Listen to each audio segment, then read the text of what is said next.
Thank you sir. तो अब आप स्टार्ट कर लेते हैं। सेशन 11 11 हो गया। हाँ। So we are starting this. Hindi English mix करके चलें? कैसे कंफर्टेबल रहेंगे सब लोग? हाँ, हिंदी इंग्लिश चलेगा आई थिंक। चलेगा ना? हाँ, ठीक है। तो क्रिएटिंग वेल्थ फ्रॉम, हाँ, मल्टी बैगर और सुपर स्टॉक्स। ब्रीफ इंट्रोडक्शन हो ही गया। नेक्स्ट अपने आते हैं। एक्चुअली इसमें द वर्ड है, मैं सुपर स्टॉक्स ज्यादा प्रीफर करता हूँ as compare to multibagger. Multibagger जो है वो कॉन्सेप्ट थोड़ा सा वो यूएस वाला है कि वहां पे जो बेसबॉल खेलते हैं तो वो बैगिंग करते हैं, तो इन्होंने मल्टी बैगर कॉन्सेप्ट दे दिया। सुपर स्टॉक्स आई प्रिफर मोर, कि वो ज्यादा सही एक्यूरेट है। तो हमारा आज का जो कॉन्सेप्ट है कि किस तरीके से हम एक सुपर स्टॉक को पहचानें। सबसे पहला काम तो उसको पहचानने का है, और कैसे फिर पहचान करके उसमें हम अपनी एंट्री लें और फिर उसको राइड करें और उससे अपनी वेल्थ को क्रिएट करें। ठीक है। नॉर्मली ऐसा होता है कि भाई एक्सीडेंटली जो है, अगर कई शेयर किसी ने बाय किया तो उसमें एक कोई शेयर आउट परफॉर्म कर जाता है।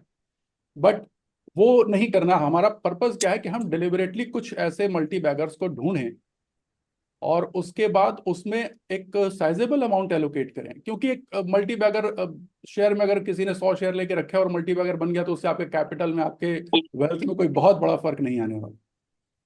ठीक है, वो एक्सीडेंटल ग्रोथ हो जाती है। लेकिन डेलिबरेट जो ग्रोथ है उसके लिए फिर हमको थोड़ा सा एफर्ट दे करके और इसको करना पड़ता है। ठीक है, तो स्टार्ट करते हैं यहाँ पे कि हम किस तरीके से उसको आइडेंटिफाई करेंगे। कुछ पहली चीजें मार्केट के बारे में जो हम डिस्कस कर रहे हैं आपके साथ में, वो ये है कि एक तो समझ लीजिए कि मार्केट जो है एक नेगेटिव सम गेम है। जनरली कहा जाता है कि जीरो सम गेम है। ये जीरो सम गेम है और एक का प्रॉफिट एक का लॉस है। बट अगर ओवरऑल ध्यान से देखें ना तो ये एक नेगेटिव सम गेम है, क्योंकि उसमें जो हाउस है ना, चाहे वो ब्रोकिंग फर्म्स हो या इवन गवर्नमेंट, गवर्नमेंट इसमें सबसे बड़ा प्लेयर बनी हुई है। तो वो आप विन करो चाहे लूज करो, धीरे धीरे धीरे धीरे वो एक चिप इन, एक परसेंटेज लेकर के जाते रहते हैं।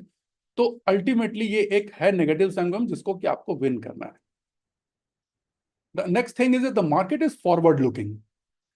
मार्केट जो है हमेशा 4-6 महीने आगे की चीज को देख करके चलता है। पास्ट की चीजों पर जो भी चीजें होती हैं हमें पता है कि वो प्राइसिंग हो चुकी रहती हैं, तो आगे आने वाले 6 महीने साल भर में क्या होने वाला है मार्केट उसको ही देख करके करता है। ये बेसिक एजम्पशन है जो बात करते हैं। Market is imperfect. देखिए, एफिशिएंट मार्केट हाइपोथेसिस जो है कि जहां पे कहा जाता है कि मार्केट में हर चीज डिस्काउंटेड है, वो चलता नहीं है। तो ये जब समझ लीजिए कि मार्केट इम्परफेक्ट है, और ये इम्परफेक्शन ऑफ मार्केट ही है जो हमें अपॉर्चुनिटी क्रिएट करता है वेल्थ क्रिएशन की। क्योंकि अगर एकदम इफिशिएंट और परफेक्ट मार्केट होगा तो उसमें अपॉर्चुनिटी किसी को नहीं मिल पाएगी। मार्केट में ऑफन बी इरेशनल। एकदम सही है कि मार्केट इरेशनल रह सकता है, इसलिए आप दिमाग से ये मत सोचें कि नहीं नहीं अभी तो पता नहीं मार्केट खराब है। मार्केट खराब नहीं, कभी नहीं है। मार्केट का जो बिहेवियर वो हमेशा सही रहता है। हमारा एक्शन मार्केट के रेलिवेंस में गलत या सही होता है। तो मार्केट से फाइट करना बंद करना है और अपने को अपनी चीजों पर कंट्रोल करना। दूसरी एक चीज है, जब नए नए लोग टेक्निकल एनालिसिस सीखते हैं ना, तो बहुत लोगों को देखता हूँ कि वो पैटर्न बन रहा है, ये पैटर्न बन रहा है। हमेशा इस बात को ध्यान रखिए कि मार्केट जो फॉलो करता है ना, तो उससे पैटर्न बनता है। ठीक है। मार्केट जो मतलब चार्ट पैटर्न जो है वो मार्केट का फुटप्रिंट है। चार्ट पैटर्न के हिसाब से मार्केट नहीं चलता है। तो चार्ट पैटर्न पर बहुत ज्यादा एम्फेसिस नहीं दें। मार्केट को फॉलो करने के कुछ बेसिक तरीके हैं, उस पर ध्यान दें। हाँ, उससे एक प्रोबेबिलिटी रहती है कि जो कि पास्ट रिपीट करता है अपने बिहेवियर को, तो साइकोलॉजिकल बिहेवियर है तो वो बार बार रिपीट करता है, तो उससे एक एज मिलती है। बट फिर भी वो उस पर 100% उससे कैरिड अवे नहीं होना है कि नहीं अब तो यही होगा। कहाँ रखे कहाँ? दूसरी अरे एक आवाज मत करिए। कि एक चीज मैं बताना चाहूंगा, smart money is silent when it buys and vocal when it sells. ये चीज आप लोग समझ लीजिएगा कि जब भी किसी शेयर के बारे में बहुत ज्यादा चर्चा होने लगे ना, तो समझ लेना है कि वो टाइम जो है नहीं है जब स्मार्ट मनी उसमें एंट्री कर रही है। वो टाइम वो है जब वो उसको एग्जिट करने के लिए वो ग्राउंड बना रहे हैं। क्योंकि जब भी स्मार्ट मनी बाय करती है तो उस शेयर के बारे में बहुत कम चर्चा होती है। जब बहुत ज़्यादा चर्चा होने लगे किसी शेयर के बारे में, तो समझ लीजिए कि वो एक क्लासिकल या टिपिकल टाइम है कि बिग हैंड्स या स्मार्ट हैंड जो है वो उसमें से धीरे धीरे उसमें से हल्का हो रहा है। एज ए रिटेलर हमारे पास कुछ सुपर पावर है। किसी को आइडिया है क्या सुपर पावर है हमारी? सबसे बड़ी super power as a retailer? We can exit नहीं, एंड वेरी कितना भी गुड। क्वांटिटी लेके बाय कर सकते हैं, कुछ प्रॉब्लम नहीं होगा, मार्केट का वो चेंज हाँ नहीं होगा। एग्जैक्टली अगर कहा जाए तो रिटेलर्स की सबसे बड़ी सुपर पावर जो है वो है उसकी एजिलिटी और स्टेल्थ। ये दो बड़ी सुपर पावर है। क्योंकि मार्केट में आप 2 4 5 10 करोड़ तक का जो मूव करोगे ना, तो उससे बहुत फर्क नहीं पड़ने वाला है। अगर लिक्विड शेयर है ना, तो आप आसानी से उसको एंटर और एग्जिट कर सकते हैं मार्केट में बिना प्राइस को बहुत ज्यादा अफेक्ट किए हुए। जो कि ये एज जो है वो बिग म्यूचुअल फंड्स के पास नहीं होता है। उनको पोजीशन बनाने में 1 2 महीने लगते हैं और निकालने में भी 1 2 महीने लगते हैं, सडन मूव नहीं कर सकते। दूसरी चीज की वैल्यू जो होती है मार्केट में किसी भी शेयर या किसी भी चीज को लेकर के, तो वो क्या है, वो इसकी एबिलिटी टू ग्रो और अर्न इन फ्यूचर है। ठीक है ना। तो मैं बड़े ब्रॉड कॉन्सेप्ट की बात कर रहा हूं, मैं टेक्निकल नहीं बात कर रहा हूं कि इंट्रिंसिक वैल्यू कैसे निकाली जाती है, कि कैश फ्लो डिस्काउंट करेंगे, वो नहीं। एकदम सीधा सीधा समझ लीजिए कि फ्यूचर में वो क्या अर्न करेगा और कितना अर्न कर सकता है एक बिजनेस, उसी को वैल्यू कंसिडर किया जाता है। और उसी के हिसाब से फिर जो है मार्केट उसको डिस्काउंट करता है। अब एक चीज है यहां पर कि मेकिंग एब नॉर्मल प्रॉफिट रिक्वायर्स एब नॉर्मल एफर्ट्स। आवाज क्लियर आ रही है ना मेरी हर जगह? Yes sir. क्लियर है सर। हाँ। तो ये जो है एब नॉर्मल प्रॉफिट, मतलब देखिए आज हम मल्टीबैगर की बात कर रहे हैं कि मल्टीबैगर कैसे चूज करना है और किस तरीके से उसको राइड करना है। तो ये बात मैं शुरू में ही इसलिए कह दे रहा हूं क्योंकि यहां पर ऐसा नहीं है कि आप बिना एफर्ट के या किसी के कह देने से आपको एक मल्टीबैगर मिल जाएगा, आप उसको राइड कर लोगे, नहीं पॉसिबल है। बहुत लोगों को मैं जानता हूं जिनको कि बहुत अच्छा मल्टीबैगर समय से मिलता भी है, लेकिन वो मुश्किल से 10 15% या 20% तक का गेन लेकर के फिर वहीं से वो प्रॉफिट बुक करके खुश हो जाते हैं, और बाद में पता चलता है कि वो शेयर काफी ऊपर तक गया और उसने बहुत बड़े रिटर्न दिए। मतलब यह है कि एब नॉर्मल अगर आपको प्रॉफिट मार्केट से बनाना है तो आपको उसकी स्टडी में, उसके एनालिसिस में खुद का एफर्ट देना होगा, मेहनत लगेगी, तब जाकर आपको एक बढ़िया वेल्थ क्रिएशन मिलता है। अब हम आते हैं कि finding super stocks. Super stocks कैसे हम फाइंड करते हैं, पहले मैं पूरा ये सेशन कर लूंगा, उसके बाद हम क्वेश्चन आंसर की बात करेंगे, फिर तुलसी और विशाल दोनों अपने व्यूज शेयर करेंगे। तो यहां पर यह है कि किस तरीके से ढूंढा जाए फाइंडिंग सुपर स्टॉक्स में, कि भाई किस तरीके से हम ढूंढते हैं उसको। तो एक होता है कि ओवरऑल जो मैक्रो फैक्टर एनालिसिस मैं कहता हूं, या उसकी ट्रेड्स है कि क्वालिटेटिव फैक्टर्स कुछ होते हैं जिनको कि कुछ उनसे सिम्टम्स मिलते हैं कि कहाँ पर ये पाए जाते हैं, किन जगहों पर ये मिल सकते हैं। तो उसके बारे में कुछ एक बेसिक चीजें हैं जो हम समझने की कोशिश करेंगे। First is futuristic business. दुनिया के सबसे जो ज्यादा जो मल्टी बैगर या जो भी मल्टी बैगर स्टॉक्स होते हैं, जनरली फ्यूचरिस्टिक बिजनेस से सबसे ज्यादा निकल करके आते हैं, क्योंकि फ्यूचरिस्टिक बिजनेस यानी कि वो बिजनेस जो आने वाले समय में जिनका मार्केट पोटेंशियल कई गुना हो सकता है। टेक्नोलॉजी ड्रिवन बिजनेस, क्योंकि टेक्नोलॉजी का सीधा सीधा संबंध जो है वो फ्यूचरिस्टिक ग्रोथ से ही होता है, तो टेक्नोलॉजिकल डेवलपमेंट बहुत इंपॉर्टेंट होते हैं और इसीलिए टेक्नोलॉजी से बहुत ढेर सारे मल्टी बैगर निकल के आते हैं। तो ये एरिया है, ये वो एरिया है जहां पर हम उनको ढूंढ सकते हैं, जहां पर हमको ध्यान देना है। मार्केट ग्रोथ पोटेंशियल, कोई भी सेक्टर जिसका सडन किसी वजह से मार्केट की ग्रोथ पोटेंशियल में चेंज आए ना, तो उन सब चीजों पर आपको ध्यान देना चाहिए। कॉम्पिटिटिव एडवांटेज, अगर किसी एक पर्टिकुलर शेयर का कॉम्पिटिटिव एडवांटेज है किसी चीज को लेकर के, तो उसमें डेफिनेटली उसको मल्टी बैगर होने की संभावना बढ़ जाती है। जैसे एक एग्जांपल के तौर पर मैं कहूंगा, आज से 1.5 2 साल पहले मैं खुद एक पर्सनली शेयर ट्रेड करता था, और तो वो अगर आपको लोगों को ध्यान होगा केपीआईटी, ठीक है। तो केपीआईटी जो शेयर था उसके पास एक कॉम्पिटिटिव एडवांटेज था कि उसके कॉम्पिटिटर ना के बराबर थे। मेरे ख्याल से केवल टाटा एलेक्सी उस टाइम पे था, और ये ऑटोमोबाइल के लिए सॉफ्टवेयर बनाती है। उसके कॉम्पिटिटर इंडिया में तो और कोई थे भी नहीं, और ग्लोबल लेवल पर भी उसकी बहुत बढ़िया सप्लाई थी, जिसकी वजह से वो 200 250 की रेंज में हमने उसको ट्रेड करना शुरू किया था। और मेरे ट्विटर टाइमलाइन पर वो पोस्टेड भी है चार्ट के साथ के 200 250 रुपये में था, और आज 1800 पे ट्रेड कर रहा है। तो वो ऑलरेडी एक मल्टी बैगर रिटर्न दे चुका है। तो कॉम्पिटिटिव एडवांटेज जो है वो शेयर्स को का होना जरूरी है। सेक्टोरल टेलविंड, सेक्टोरल टेलविंड का इंपॉर्टेंट पिछले कुछ महीनों में मेरे ख्याल से आप सभी लोग काफी अच्छे से समझ गए होंगे कि सेक्टोरल टेलविंड का क्या एडवांटेज होता है। डिफेंस में और रेलवेज में और इस तरीके से इंफ्रा में जो टेलविंड आई, उसकी वजह से बहुत से सेक्टर्स, जो बहुत से शेयर्स जो हैं इस सेक्टर के, मल्टी बैगर्स बने। तो सेक्टोरल टेलविंड पर हमेशा ध्यान रखें किस सेक्टर में क्या चेंजेस आ रहे हैं। और businesses that align with economic growth cycle. होता क्या है, देखिए क्या होता है ना, अगर आप लोग थोड़ा देखे होंगे, इकोनॉमिक साइकिल देखते होंगे ना, हर कंट्री की एक इकोनॉमिक साइकिल होती है, ठीक है। Growth, boom, bust period normal होता है। तो इकोनॉमिक साइकिल जो होती है वो हर कंट्री की अलग होती है, वर्ल्ड की भी अपनी अलग होती है, और ये समय के साथ साथ जो है ना बदलती जाती है। और दूसरी चीज ये हो रही है कि पहले अगर हम देखें ना, तो ये वेव की तरह चलता है कि पहले एक जमाने में स्टील का बूम था, ग्लोबल लेवल की बात बता रहा हूँ, फिर रेलवे का बूम आया, उसके बाद रियल्टी का बूम आया, फिर आईटी का बूम आया, अब आने आने वाले समय में अब एआई का बूम चल रहा है इस समय। इसी तरीके से इंडिया में भी आप देखोगे ना, तो एक टाइम पर जो ये ऊपर नीचे वेव चलती रहती है एक्सपेंशन, इकोनॉमी एक्सपेंशन और कंट्रैक्शन की, तो इसमें हर बार जब एक्सपेंशन होता है ना, तो एक नया सेक्टर इमर्ज होता है। जरूरी नहीं है कि एक ही सेक्टर बार बार आए, तो उस पीरियड पर उस एरिया पर फोकस करना जरूरी है। और उस समय अगर आप उस एक्सपेंशन वाले सेक्टर में कौन सा इस समय लीडिंग सेक्टर बन रहा है जब इकोनॉमी एक्सपैंड कर रही है, तो वो ध्यान देने लायक है। जैसे इस समय इंडिया पिछले साल से ही, अगर हम जो हमारे साथ लोग जुड़े हुए उन्हें पता है कि लास्ट ईयर से हम बात कर रहे हैं कि इंडिया एक ब्रेकआउट जोन पे खड़ा है, और यहाँ से अब इस साल से ब्रेकआउट शुरू हो चुका है। तो अब इस समय जो सेक्टर्स जो हैं वो एक्सपेंशन के साथ में हैं, तो वो और बड़े ऑब्वियस सेक्टर्स हैं, तो उनके साथ चलना हमेशा से जो है वो आपके लिए फायदेमंद रहेगा। Then again, business that aligns with new government policies and development.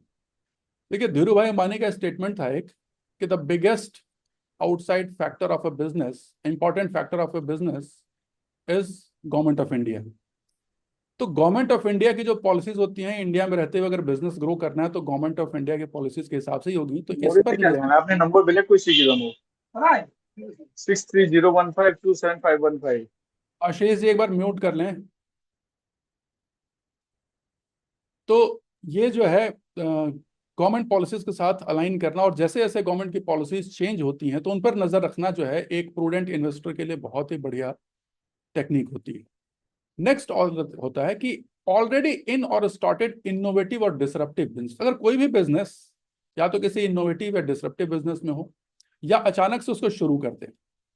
जैसे एग्जांपल के लिए मैं बता दूं कि जैसे डिसरप्टिव बिजनेस में अगर जीरोधा है, जो कि लिस्टेड नहीं है लेकिन फिर भी एग्जांपल के तौर पर बता रहा हूँ कि जीरोधा है, उसने डिसरप्शन शुरू किया यहाँ पे डिस्काउंटिंग ब्रोकरेज का, और अभी उसका रिजल्ट आया तो उसने करीब 4,700 करोड़ का प्रॉफिट पोस्ट किया है। तो उसने ह्यूज वेल्थ एमएस की क्रिएट की आउट ऑफ डिसरप्शन। इसी तरीके से लिस्टेड में भी काफी कंपनीज मिल जाएंगी।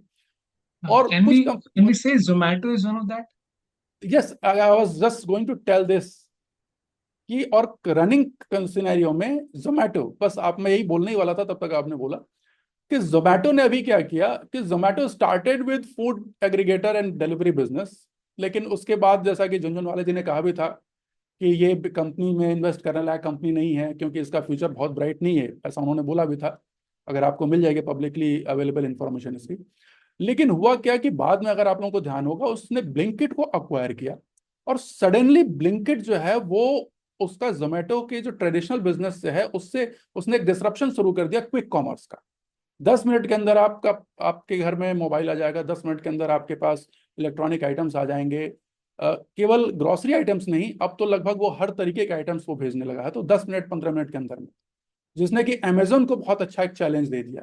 उसकी वजह से आप देखो कि जोमेटो जो है वो कितनी तेजी से उसने पूरा का पूरा उसकी डायरेक्शन, कहना दशा और दिशा दोनों ही बदल गई उसके शेयर की।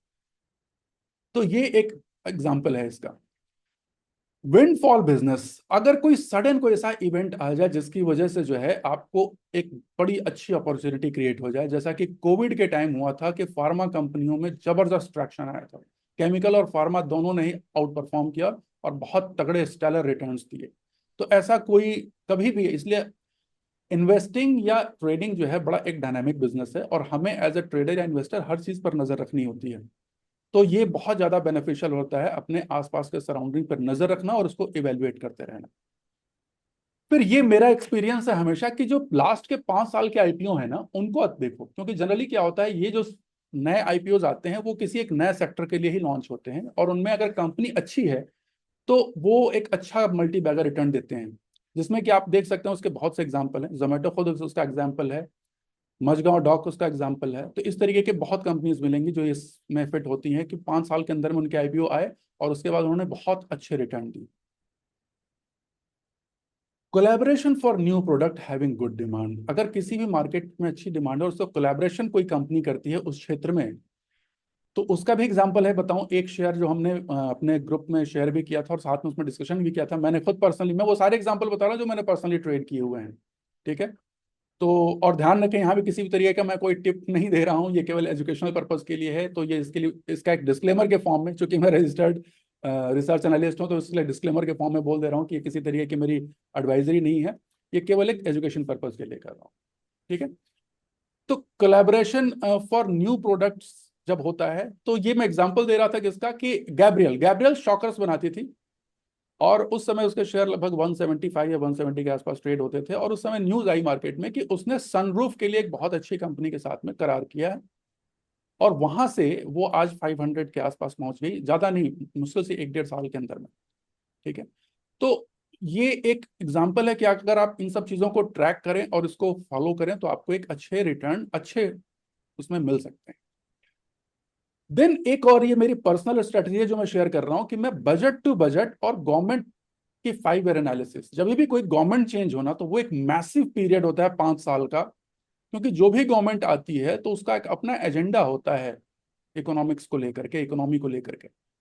उस एजेंडे को समझना और उसके हिसाब से अपनी इन्वेस्टमेंट स्ट्रेटजी को ना मैनेज करना, ये बहुत आपके लिए फायदेमंद होगा। और हर बजट की एनालिसिस करें, वो आपको ईयरली एक ट्रैक्शन देगा कि इस बजट से लेके अगले बजट तक गवर्नमेंट कहाँ किस एरिया पे फोकस कर रही है। वहां से आपको काफी एक अच्छे मतलब मल्टी बैगर मिलने के या सुपर स्टॉक्स मिलने के चांसेस रहते हैं। अब ये तो हो गई थी मैक्रो बातें। अब आगे थोड़े से बिजनेस हेल्थ एनालिसिस है, जिसको हम टेक्निकल भाषा में फंडामेंटल एनालिसिस कहते हैं। ये क्वालिटेटिव क्वांटिटेटिव फैक्टर, अभी तक जो हम बात कर रहे थे वो क्वालिटेटिव फैक्टर था, अब ये जो है क्वांटिटेटिव फैक्टर्स हैं, जिनको कि हम एक एक करके चेक कर सकते हैं। अगर किसी कंपनी की नेट सेल्स, तो वो क्वालिटेटिव फैक्टर्स हमेशा पहले आएंगे। मैं ये भी बता दूं, इसका एक ऑर्डर का रीजन भी है, क्वालिटेटिव फैक्टर्स हमें पहले देखने हैं, उसके बाद उनमें फिर क्वांटिटेटिव फैक्टर्स को देखना है। कि ग्रोइंग सेल्स और नेट प्रॉफिट पर ध्यान रखना होता है कि क्वार्टरली बढ़ रही है और एनुअल बढ़ रही है, तो ऐसे शेयर्स के प्राइस में बढ़ने के हमेशा चांसेस रहते हैं। अर्निंग पर शेयर्स की ग्रोथ होती रहनी चाहिए। हेल्दी रिटर्न ऑफ इक्विटी और आरओसी, मेरे ख्याल से हम लोग सभी जानते हैं, बट टेक्निकल तौर पर मैं पर्सनली रिटर्न ऑन इक्विटी को 15% के ऊपर ही देखना पसंद करता हूं, क्योंकि स्टॉक मार्केट में अगर 15% से नीचे नीचे अगर आरओई है तो उसमें आपको उतना अच्छा ट्रैक्शन नहीं दिखेगा उसके प्राइस में। अर्निंग सरप्राइजेस जब भी आए तो आप ऐसे शेयरों पर ध्यान दें जरूर, कि अगर कोई अपने मार्केट के एस्टिमेट को बीट कर रहा है कोई कंपनी, तो उसमें पोटेंशियल डेफिनेटली है आगे उसके सुपर स्टॉक होने का। क्योंकि देखिए, सुपर स्टॉक कोई भी ना बाद में चार्ट देख के बताना आसान होता है, लेकिन हम लाइव मार्केट में जब किसी से वो खरीदते हैं तो हमें नहीं पता होता है, और ये किसी को नहीं पता होता है कि ये जाकर के आगे सुपर स्टॉक बनेगा कि नहीं बनेगा। तो ये वो सिम्टम्स हैं, आज जो ये बात कर रहे हैं ना, ये वो सिम्टम्स है जिनसे पता चलता है कि इस स्टॉक के अंदर ये पोटेंशियल है या संभावना है कि वो आगे जाकर के सुपर स्टॉक में कन्वर्ट हो जाए। तो उसकी अर्निंग सरप्राइजेस आ रही हैं, अर्निंग गाइडेंस उसकी इंक्रीज कर रही है। मोस्टली आईटी के सेक्टर्स में अर्निंग गाइडेंस वगैरह आती रहती हैं, तो उसमें आपको देखना है। हमेशा कम कर्जे वाली कंपनी या जो लो डेट वाली कंपनी होती है वो बेटर परफॉर्म करती हैं। और दूसरा सिनेरियो होता है जब कोई हैवी कर्जे वाली कंपनी जब अपने डेट्स को रिड्यूस करने लगती है ना, तो उसकी प्राइस में एक बहुत ही बढ़िया ट्रैक्शन आता है, ठीक है।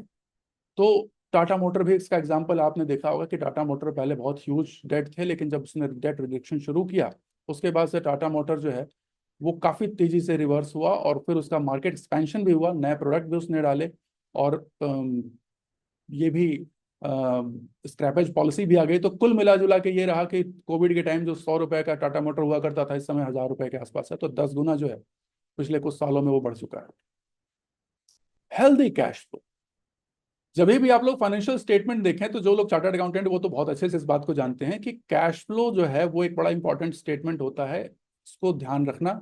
और उसमें एक कंपनी को एटलीस्ट उसका ऑपरेटिंग कैश फ्लो हमेशा पॉजिटिव और बढ़ते रहना चाहिए, ठीक है। और इन्वेस्टिंग कैश फ्लो, इन्वेस्टिंग, और ये तो देखिए हो सकता है डिपेंड करता है कि वो कैपेक्स कर रही हो, नेट कैश फ्लो हो सकता है नेगेटिव हो क्योंकि वो लोन चुका रही हो या फिर कैपेक्स कर रही हो, तो वहां से हो सकता है कि नेट कैश फ्लो नेगेटिव दिखे। लेकिन ऑपरेटिंग कैश फ्लो जो है वो हेल्दी होना चाहिए, पॉजिटिव होना चाहिए और बढ़ते हुए रहना चाहिए, तो उस पर ध्यान रखना जरूरी होता है। जनरली पता है, जनरली देखिए ग्रोथ होने की संभावना जो होती है वो स्मॉल और मीडियम कैप में ही होती है। तो ऐसे शेयर्स, ऐसी कंपनियां जिनका मार्केट कैप 10-15 हज़ार से लेकर के 50,000 करोड़ के बीच में है, इसमें हमको मल्टी बैगर मिलने के चांसेस ज्यादा होता है। मैं एसएमईज की बात नहीं यहाँ करना चाहूंगा क्योंकि वो वहां पे थोड़ा रिस्क ज्यादा होता है, और आप वैसे भी इस फॉर्मूला को वहां भी अप्लाई कर सकते हैं। एसएमईज में भी अगर कोई कंपनी बहुत अच्छी और हेल्दी है और हर तरीके से बढ़िया है तो वहां भी किया जा सकता है, बट चूंकि वहां पर रिस्क ज्यादा होता है तो एसएमईज में वहीं पर आप एंटर करें जहां पर उसका पास्ट रिकॉर्ड अवेलेबल हो, उसकी परफॉर्मेंस अवेलेबल हो और मैनेजमेंट के बारे में आपकी समझ अच्छी होनी चाहिए। गुड प्रमोटर होल्डिंग, अगर किसी कंपनी में मैनेजमेंट की या उसके प्रमोटर की होल्डिंग बहुत कम होना, 10% हो या 5%, 15%, तो वैसे कंपनियों से दूर रहना ज्यादा अच्छा होता है। पर्सनली मैं 50, तो क्या मैं 60-61 के ऊपर ही प्रेफर करता हूँ। जितना ज्यादा हो उतना अच्छा है। और दूसरा कि इंक्रीजिंग प्रमोटर होल्डिंग, अगर किसी कंपनी में आपको प्रमोटर होल्डिंग इंक्रीज होती हुई दिख रही है ना, तो वो एक बड़ा अच्छा साइन होता है, क्योंकि बिजनेस के बारे में जो है प्रमोटर से ज्यादा किसी को पता नहीं होता। तो वो उसका कॉन्फिडेंस बरसाता है कि आने वाले टाइम में डेफिनेटली वो कुछ करने वाले हैं बढ़िया, जिसकी वजह से वो उसको मार्केट से खरीद रहे हैं अपने ही शेयर्स को। हाई पी भी एक सिम्टम होता है अच्छे और ग्रोथ कंपनीज का, क्योंकि जनरली जो कंपनियां ग्रोइंग होती हैं उनके पीज जनरली हाई नहीं होते। प्राइस टू अर्निंग रेशियो को मैं आप लोगों के सामने, बड़ा कॉमन रेशियो और लगभग हर कोई जानना चाहता है, लेकिन मैं थोड़ा सा उसको एक अपनी बारे में अपनी एक बात का शेयर करना चाहूंगा कि प्राइस टू अर्निंग रेशियो को कैसे देखिए इसको, कि प्राइस टू अर्निंग रेशियो में हम क्या करते हैं कि भाई आज की मार्केट प्राइस को उसके अर्निंग पर से डिवाइड करके हम देखते हैं, ठीक है। तो वो हमें आता, ये एक मल्टीपल के फॉर्म में होता है। मैं उसको वैसे देखता हूं कि ये वो प्रीमियम है जो मार्केट इस शेयर को दे रहा है उसके ग्रोथ के बदले। तो पी को आप वैसे समझिए कि ये एक ऐसा प्रीमियम है, जो एक ऐसा मल्टीपल है, ऐसा प्रीमियम है, ऐसा फैक्टर है जो मार्केट पे करता है किसी भी कंपनी के स्टॉक को उस कंपनी में ग्रोथ के एक्सपेक्टेशन के बदले में, ठीक है। तो इसलिए ये जो है बहुत लो पी वाली कंपनी जनरली जो है वो वैल्यू ट्रैप कहलाती हैं, पड़ी रहती हैं, और हाई पी कंपनीज जनरली जो होती हैं वो बढ़ती चली जाती हैं। और जितने भी आपकी ग्रोइंग कंपनीज होगी सबके पीज आपको जनरली हाई मिलेंगे। ये एक रेशियो है जो आप लोगों को भी पता होगा, लेकिन पर्सनली मैं भी इसको प्रेफर करता हूं, पीईजी, यानी कि price earning to annual EPS growth ratio. जो भी कंपनीज होती हैं जहां पर ग्रोथ के चांसेस होते हैं, अंडर वैल्यूड है, जहां प्राइस में फ्यूचर में ट्रैक्शन देखने को मिल सकता है। नितिन जी एक बार अपना म्यूट कर लें।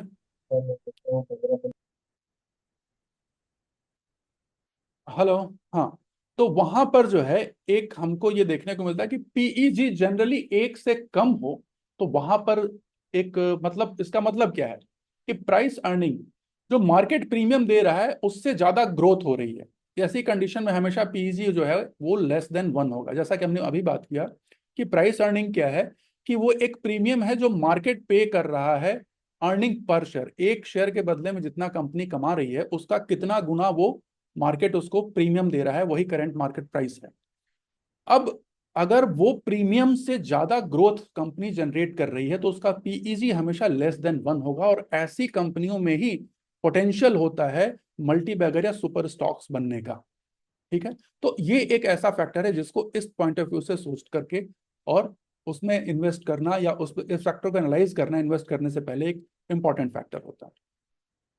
दूसरा मार्केट कैप टू सेल्स, ये भी एक ऐसा टेक्निकल फैक्टर है जिसको कि देखा जाना चाहिए कि मार्केट कैप टू सेल्स कितना है। एक एनुअल सेल्स और मार्केट कैप का कंपैरिजन करके आपको समझ में आ सकता है कि यहाँ पर कितना और फ्यूचर पोटेंशियल बन सकता है, ठीक है।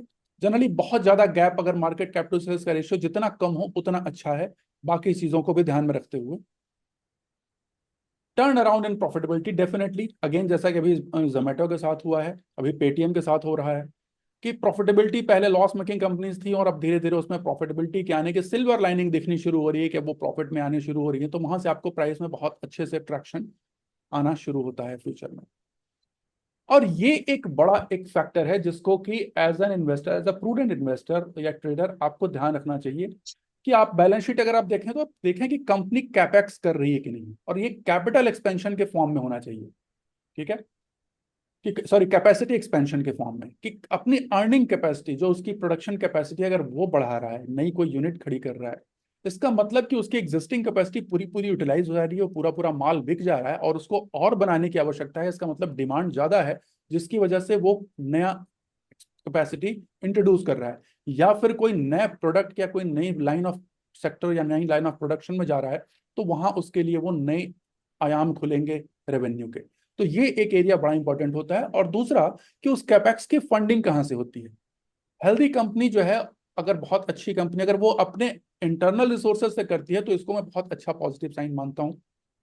और डेट अगर लेती है, तो वो डेट इतना ना हो कि कंपनी की जो है वो डेट इक्विटी को बहुत ज्यादा अफेक्ट करे। तो ये सब पॉइंट्स को ध्यान में रख करके आप करें, तो आपको बहुत अच्छे शेयर्स और बढ़िया ट्रैक्शन वाले शेयर्स मिलेंगे।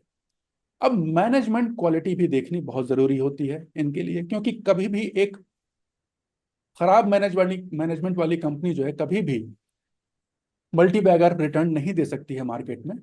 तो उसकी कैसे टेस्टिंग करें, बड़ा कुछ बेसिक चीजें हैं, इतना नहीं कि आपको बहुत डिटेल में जानना है।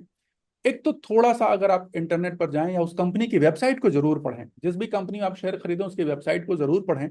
उसके प्रमोटर्स का डिटेल वहां दिया रहेगा, उसकी मैनेजमेंट के बारे में डिस्कशन दिया रहेगा, उनका बैकग्राउंड दिया रहता है मोस्टली।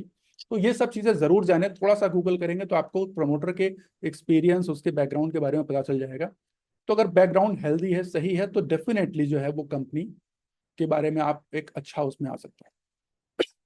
वेबसाइट हमेशा देखनी चाहिए, मैं हमेशा कहता हूँ। और वेबसाइट की क्वालिटी से पता चल जाता है कि किस तरीके की कंपनी है।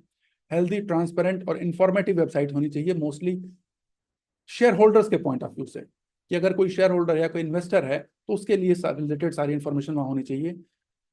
ये एक आप लोगों को थोड़ा अजीब लग सकता है, लेकिन ये एक ऐसा क्राइटेरिया है जो मैं पर्सनली चेक करता हूं, और एक आध पिटफॉल से मैं बचा भी हूं इस तरीके से। ठीक है, एक एग्जांपल दे दूंगा मैं आपको। एक जमाने में बीजीआर एनर्जी का शेयर बहुत ज्यादा उछल रहा था, और उस समय काफी लोगों ने अप्रोच किया था, लेकिन जब मैंने उसकी वेबसाइट को देखा तो उसकी वेबसाइट पर मुझे किसी भी उसके प्रमोटर या उसके बोर्ड ऑफ डायरेक्टर्स की फोटो नहीं मिली। आप लोग अभी भी जाके देख सकते हैं बीजीआर एनर्जी। और उसके बाद में उसकी प्राइस बहुत जबरदस्त क्रैश हुई। ठीक है, तो बहुत तरीके की चीजें होती हैं। मैं अब यहाँ बहुत कोई ऐसा कोई पब्लिक स्टेटमेंट देना चाहूंगा, लेकिन आप लोग खुद समझदार हैं। मेन चीज ये है कि कोई भी कंपनी जिसका इंटेंशन अच्छा नहीं होता है, जो शेल कंपनीज होती हैं या जो थोड़ी इस तरीके की वैसी कंपनीज होती हैं, वो अवॉइड करती हैं अपने प्रमोटर या बोर्ड ऑफ डायरेक्टर्स की इमेज और उसकी डिटेल पब्लिकली डालने के लिए। तो इस वजह से ये वो तरीका है जिससे मैं, ये मस्ट है मेरे लिए कि भाई जो भी बिजनेस में इन्वेस्ट कर रहा हूँ उसके प्रमोटर की या उसके बोर्ड ऑफ डायरेक्टर्स की इमेज और बैकग्राउंड उसकी वेबसाइट पे ही प्रॉपरली मेंशन हो। इन्वेस्टर इन्फॉर्मेशन उसमें, जैसा मैंने कहा कि कंपनी के पास सफिशिएंट होना चाहिए, वो देती रहे। रिजल्ट का डिक्लेरेशन में डिले नहीं होना चाहिए। आप देखोगे बहुत से एसएमईज में आता है कि उन्होंने डिक्लेरेशन में उनके रिजल्ट में डिले हो रहा है, या कुछ तो अभी एक रिसेंट केस आया जिसमें कि एनुअल रिपोर्ट ही रिवाइज कर रहे हैं। तो ऐसी कंपनियों से दूर रहना है। टाइमली कॉन्फ्रेंस कॉल्स, अगर कोई कंपनी बार बार दे रही है, अगर वो एनालिस्ट मीट कराती है, कॉन्फ्रेंस कॉल्स बना, तो इसका मतलब यह है कि वो कंपनी इंटरेस्टेड है अपने शेयर होल्डर्स के वैल्यू क्रिएशन के लिए, वेल्थ क्रिएशन के लिए। तो वैसी कंपनियां जनरली हमेशा अच्छी होती हैं। टॉप मैनेजमेंट बहुत ज्यादा चर्निंग ना हो। टॉप मैनेजमेंट बहुत ज्यादा जो एग्जिट और इन होता है ना, तो वो एक साइन है कि ये अपना एक बहुत मतलब थोड़ा सा ये एक रेड फ्लैग होता है। तो ऐसी अच्छी कंपनियों में जनरली ये चीजें आपको देखने को नहीं मिलेंगी। अब हम बात करेंगे प्राइस एक्शन ट्रेड्स, यानी कि वो सिम्टम्स जो प्राइस एक्शन से हमको दिखते हैं कि एक सुपर स्टॉक में क्या हो सकते हैं। तो अभी तक हमने क्वालिटेटिव देख लिया, क्वांटिटेटिव में फंडामेंटल का देख लिया। अब ये प्राइस एक्शन पे, क्योंकि भाव भगवान है, जो कुछ भी होता है प्राइस में दिख जाता है। तो सबसे ऑब्वियस जगह होती है किसी सुपर स्टॉक को पहचानने की, तो वो होता है प्राइस एक्शन। उसके प्राइस एक्शन से बहुत इजीली हमारी नजर में आ जाता है कि कौन सा स्टॉक कैसे परफॉर्म कर रहा है। जनरली ऐसे स्टॉक का सबसे बड़ा ये क्राइटेरिया है कि वो हायर हाइज हायर लोज बनाते रहेंगे, यानी कि अप ट्रेंड में ही रहते हैं। हाँ, जरूर ये बात जरूर है कि उस समय आपको पूरे मार्केट की भी दशा और दिशा को ध्यान में रखना होता है। Most of the time they stay near 52 week high और स्टॉक ऑल टाइम हाई। तो जनरली, क्योंकि मेरा अपना एक्सपीरियंस है, जनरली मैंने उन शेयरों में बहुत से ऐसे सुपर स्टॉक्स खुद पर्सनली पाए हैं जो अक्सर अपने नए नए 52 वीक्स हाई बार बार बनाते रहते हैं, क्योंकि देखो जिसको भी बढ़ना है तो वो हर बार वो नया 52 वीक हाई बनाते हुए या ऑल टाइम हाई नया बनाते हुए ही ऊपर जाएगा। तो इस एक क्राइटेरिया पर नजर रखें कि कौन से शेयर्स हैं जो बार बार अपने नए नए 52 वीक्स हाई या ऑल टाइम हाईज बना रहे हैं। ऑब्वियस सी बात है कि जब ऐसा करेंगे तो वो अपने all long term moving averages के ऊपर ही स्टे करेंगे। अगर कोई शेयर बार बार अपने की मूविंग एवरेजेस को ब्रेक करता है तो डेफिनेटली उसमें वो कैरेक्टरिस्टिक नहीं है कि वो सुपर स्टॉक बने। ऐसे शेयर अपनी कंसोलिडेशन करते हैं, डेफिनेटली मूव हमेशा एक जैसा नहीं आता है। एक मूव आएगा, कुछ दिनों तक शेयर कंसोलिडेट करेगा, उसके बाद लेकिन उस बेस को वो फिर ब्रेक करेगा। ट्रेंडिंग रहते हैं मोस्टली इस तरीके के शेयर्स, और इनका ट्रेंड जो रहता है एक स्टेबल ट्रेंड होता है। वॉल्यूम इसमें अच्छे रहते हैं। बहुत लो वॉल्यूम के शेयर से अवॉइड करने हैं। जैसे अगर किसी कंपनी में बहुत कम 40,000 50,000 का वॉल्यूम है तो जनरली मैं अवॉइड करता हूं ऐसे कंपनियों को। थोड़ा सा अच्छा वॉल्यूम हो ताकि आपको अच्छी बाइंग और अच्छी एग्जिट प्राइस भी जब आप चाहें तो मिल सके। ठीक है। लो फ्लोट, ये एक ऐसा क्राइटेरिया है। लो फ्लोट मेरे ख्याल से आप लोग समझते होंगे कि वो जो पब्लिकली ट्रेडेड जो शेयर नंबर ऑफ शेयर्स हैं वो कम होते हैं। जिनके पास जनरली लार्ज कैप के शेयर फ्लोट बहुत ज्यादा होते हैं तो उसमें आपको होता क्या है कि प्राइस को बढ़ने की जगह नहीं मिलती है। इतनी ज्यादा ट्रेडिंग क्वांटिटी अवेलेबल है मार्केट में शेयर करने के लिए, ट्रेड करने के लिए, कि जैसे ही शेयर में बढ़ता है तो वो उसकी सप्लाई बहुत ज्यादा होती है ऐसे शेयरों में। जब लो फ्लोट होता है किसी कंपनी में तो यानी कि शेयर्स कम होते हैं मार्केट में, पब्लिक के पास उसके कम शेयर हैं, तो ऐसे शेयरों में आप देखेंगे जब मूव आते हैं तो बड़े एक्सप्लोसिव मूव आते हैं। ठीक है, क्योंकि सप्लाई बहुत कम रहती है और थोड़ी सी भी डिमांड इसके प्राइस को बहुत तेजी से जो है ऊपर प्रोपेल कर देती है। स्टेबल प्राइस एक्शन, अगर एक जिग जैग प्राइस एक्शन होता है ना किसी का भी, तो वैसी कंपनियों में आप देखो तो उसके उसमें मल्टी बैगर रिटर्न या सुपर स्टॉक्स के रिटर्न नहीं मिलते हैं। जैसे आप एग्जांपल के तौर पर देख लीजिए, पिछले 4-5 सालों से अगर आप देखो एचडीएफसी को देख लो या कोटक को देख लीजिए, तो इनके प्राइस एक्शंस क्या क्या हैं। बार बार वो अपने की एवरेजेस को ब्रिज करते हैं, ऊपर जाते हैं, वो एक रेंज में ही ऊपर नीचे घूम रहे हैं। ठीक है, प्राइस एक्शन जो है वो एक तो स्टेबल होना चाहिए, ट्रेंडिंग होना चाहिए। ठीक है, तो ऐसे शेयरों में आप अगर ऐसा कोई कैरेक्टरिस्टिक्स आपको प्राइस एक्शन में दिख रहा है तो आप समझें कि उसमें पोटेंशियल है, वो पोटेंशियल कैंडिडेट है। बाउंसी बॉल एक्शन एक बड़ा अच्छा फेमस वर्ड है। जैसे कि टेनिस बॉल आपने देखा ना बाउंस करती है, तो आप ध्यान रखें कि अपने की मूविंग एवरेजेस के ऊपर में अगर कोई शेयर बार बार वहां से सपोर्ट लेके बाउंस हो रहा है इस तरीके से, तो उसको जो है वो ज्यादा अच्छा होता है। ये नहीं कि वो गिर जाए और वो फिर उसके बाद ऊपर ही रिकवर ना हो। ऐसे शेयरों की खासियत होगी कि वो जब मार्केट गिरेगा ना तो कम फॉल करेंगे। और अभी जबकि अगर आज हम बैठे हैं कि ये सोच कर कि आज तो गांधी जी ने बचा लिया, कल जब मार्केट खुलेगा तो हो सकता है कि थोड़ी सी सेलिंग विटनेस हो हमारे हमारे मार्केट में। तो ऐसे में आइडेंटिफाई करना बड़ा आसान होता है। जब भी करेक्शन आए ना तो उस समय बड़ा इजी होता है आइडेंटिफाई करना कि किस स्टॉक के अंदर सुपर स्टॉक बनने का पोटेंशियल। क्योंकि जब मार्केट गिरता है तो ऐसे शेयर जो है वो कम गिरते हैं। इसको कि हम टेक्निकल लैंग्वेज में कहते हैं रिलेटिव स्ट्रेंथ। ठीक है, रिलेटिव स्ट्रेंथ यानी कि मार्केट के मुकाबले वो शेयर कम गिरता हो, तो इस पर ध्यान रखें। और ऐसे शेयर जो है वो पहले रिकवर होते हैं। जब मार्केट में रिकवरी आती है तो उनमें तेजी से रिकवरी आती है क्योंकि उनकी ट्रैक्शन है। इसका मतलब जो स्मार्ट मनी है उसकी नजर उस पर है, और जब वो नीचे गिरता है तो वो उस समय एक्युमुलेट करते हैं जिसकी वजह से कि वो उसमें गिरावट कम आती है। और जब मार्केट रिकवर होना शुरू होता है तो उसमें बहुत तेजी से रिकवरी आती है। अब कुछ मार्केट में आपको ऐसी भी इंफॉर्मेशन मिलेगी कि भाई मार्केट जहां पर स्मार्ट मनी बाय करती है उन शेयरों पर भी आपको नजर रखनी चाहिए कि जहां पर जो बिग हैंड्स हों वो पोजीशन ले रहे हों। प्रोमोटर बाइंग एंड सेलिंग, तो ध्यान रखिएगा कि प्रमोटर जब अपने शेयर खुद बाय कर रहा है तो ऐसे शेयरों पर आपको पॉजिटिव रखना है। जब अपने प्रमोटर खुद सेल कर रहा हो तो ऐसे शेयरों से आपको थोड़ा सा डिस्टेंस बनाने की जरूरत होती है, डिपेंडिंग कि किस पर्पज के लिए वो कर रहा है। अब माइंडसेट और रिस्क मैनेजमेंट अगर आइडेंटिफाई कर लिया हमने तो किस तरीके से हम इसमें ट्रेड करेंगे इसकी बात करेंगे हम, कि कैसे इसको बाय करें, बाय करने से पहले क्या होना चाहिए, जिसको कि हम रिस्क मैनेजमेंट कहते हैं। देखिए मार्केट में 100% श्योर तो कहीं नहीं कह सकते। मार्केट जो गेम है ना, market is a game of probability. यहां पर 100% श्योरिटी के साथ कोई कुछ नहीं कह सकता। तो यहां पर सारा का सारा गेम आपको मैथमेटिकल जो प्रोबेबिलिटी को लेकर के चलना होगा। तो ये सारे एनालिसिस के बाद आप प्रोबेबिलिटी आपकी बढ़ जाती है। 100% नहीं हो सकते, तो इसलिए अपने आप को भी 100% ना एश्योर करें कि मैं एकदम 100% हूं कि जो है मैं इसमें एकदम बेटर परफॉर्म करूंगा। तो इसलिए अपने आप को ध्यान से करना है। फ्यू सुपर स्टॉक आपको मिलेंगे, आपको ढूंढने हैं कुछ, एक पर नहीं केवल अपना पूरा कैपिटल लगाना है और उसमें प्रोपोर्शनेटली एलोकेट करना है अपने कैपिटल। प्रोग्रेसिव एंट्री ये वो तरीका है जिससे आप अपने रिस्क को कम रखते हुए भी अच्छी पोजीशन बना सकते हैं, क्योंकि जब हमें पता नहीं होता है कि वो फ्यूचर में कैसा परफॉर्म करेगा। तो जब आपको ये कैरेक्टरिस्टिक्स दिखें किसी अच्छे स्टॉक के, तो उसमें फिर आप एक छोटे क्वांटिटी के साथ एंटर लें, फिर जैसे वो आपके हिसाब से परफॉर्म करता है फिर उसमें अपनी एंट्री लें। इस तरीके से करके अपनी पोजीशन को बिल्ड करते रहें। फाइनेंस रिस्क ये प्रोग्रेसिव एंट्री का ही पार्ट है कि अपने रिस्क को अपने प्रॉफिट से ही फाइनेंस करना है, अपने कैपिटल से फाइनेंस मत करिएगा। ये प्रूडेंट तरीका होता है। जो भी लोग मुझे जानते हैं, कई लोग हैं इसमें जो मुझे जानते हैं कि मैं कैसे ट्रेड करता हूं, और कई लोग मुझसे क्लोजली जुड़े हुए हैं, तो उन्हें पता है कि मैं हमेशा प्रेफर करता हूं कि अपने रिस्क को मैं अपने उसी शेयर के प्रॉफिट से फाइनेंस करूं। यानी कि एक पोजीशन, छोटी पोजीशन बना करके आप उसको अपने फेवर में मूव करने दें। अगर वो अगेंस्ट मूव कर जाता है, अगर आपके एक्सपेक्टेशन के अपोजिट में स्टॉक बिहेव करता है, तो आपका बहुत कम लॉस जाएगा। अदरवाइज जब आपके फेवर में जाने लगे तब आप धीरे धीरे पोजीशन बिल्डअप कीजिए। और जितने भी इस ग्रुप में भी बहुत से अच्छे इन्वेस्टर हैं, मैं जानता हूं, और वो सब इस टेक्निक को फॉलो करते हैं और उन्होंने बड़े अच्छे मल्टी बैगर बनाए भी हैं। वो आपके बीच में इस समय भी बैठे हुए हैं। प्रूडेंट पोजीशनिंग साइजिंग तो कैसे करना है, आप रिस्क अपने रिस्क के हिसाब से शुरुआती करेंगे, उसके बाद धीरे धीरे उसको बढ़ाते जाएंगे।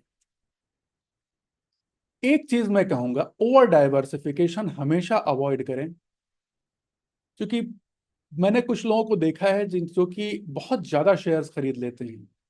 जनरली 30, 40, 50, या मेरे एक मित्र हैं उनके पास में 88 शेयर्स का पोर्टफोलियो लेकर के मेरे पास आया कि सर मेरे पास देखिए 88 शेयर्स। मैं आपको बताऊं, आपका जितना ज्यादा नंबर ऑफ शेयर्स आपके पास होंगे डाइवर्स रैंडमली, उतना ही आपका पोर्टफोलियो जो है, आपका कैपिटल जो है, वो उसमें बढ़ने के चांसेस अपने आप गिर जाते हैं। कितना होना चाहिए ये तो देखिए आपके रिस्क एपेटाइट और आपके खुद के उस पर डिपेंड करता है। बट पर्सनली एक जो मेरा अपना एक्सपीरियंस है, मैं आज शेयर करता हूं आपके साथ में, कि 5 से कम नहीं होने चाहिए और मेरे हिसाब से 10 से ज्यादा नहीं होने चाहिए।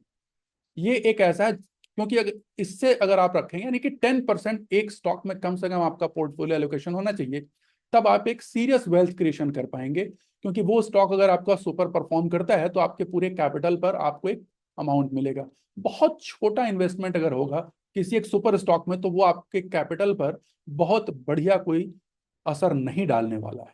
तो इसका जरूर ध्यान रखें कि टू मच डाइवर्सिफिकेशन से बचें। देखिए पोर्टफोलियो, कई लोग कहते हैं कि सर मैनेज म्यूचुअल फंड का मैनेजर क्या के पास अलग समस्या है। म्यूचुअल फंड के पास बहुत बड़ा फंड है एक तो, दूसरी चीज उसको बहुत स्लो बिल्डअप करना है, और उनका सबसे बड़ा पर्पस होता है कि जो उनका एसेट अंडर मैनेजमेंट है उसकी वैल्यू गिरे नहीं। उसके लिए वो डाइवर्सिफिकेशन पर जाते हैं और कई चीजों पर जाते हैं।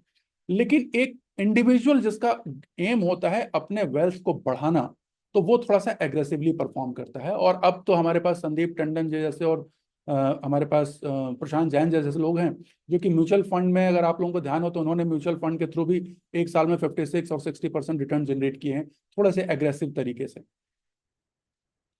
ठीक है, तो अब ये जो है तरीके हैं। अब एंट्री कैसे लें टेक्निकल पॉइंट पार्ट में। एंट्री के लिए 50 और 200 डीएम, 50 और 200 डे मूविंग एवरेज जो है, ये एक टेक्निकल पैरामीटर है जो मेरा एक्सपीरियंस कहता है कि कोई भी स्टॉक जो सुपर परफॉर्मेंस देगा वो इनके ऊपर ही रह के देगा। तो ये ऑब्वियस सी बात है।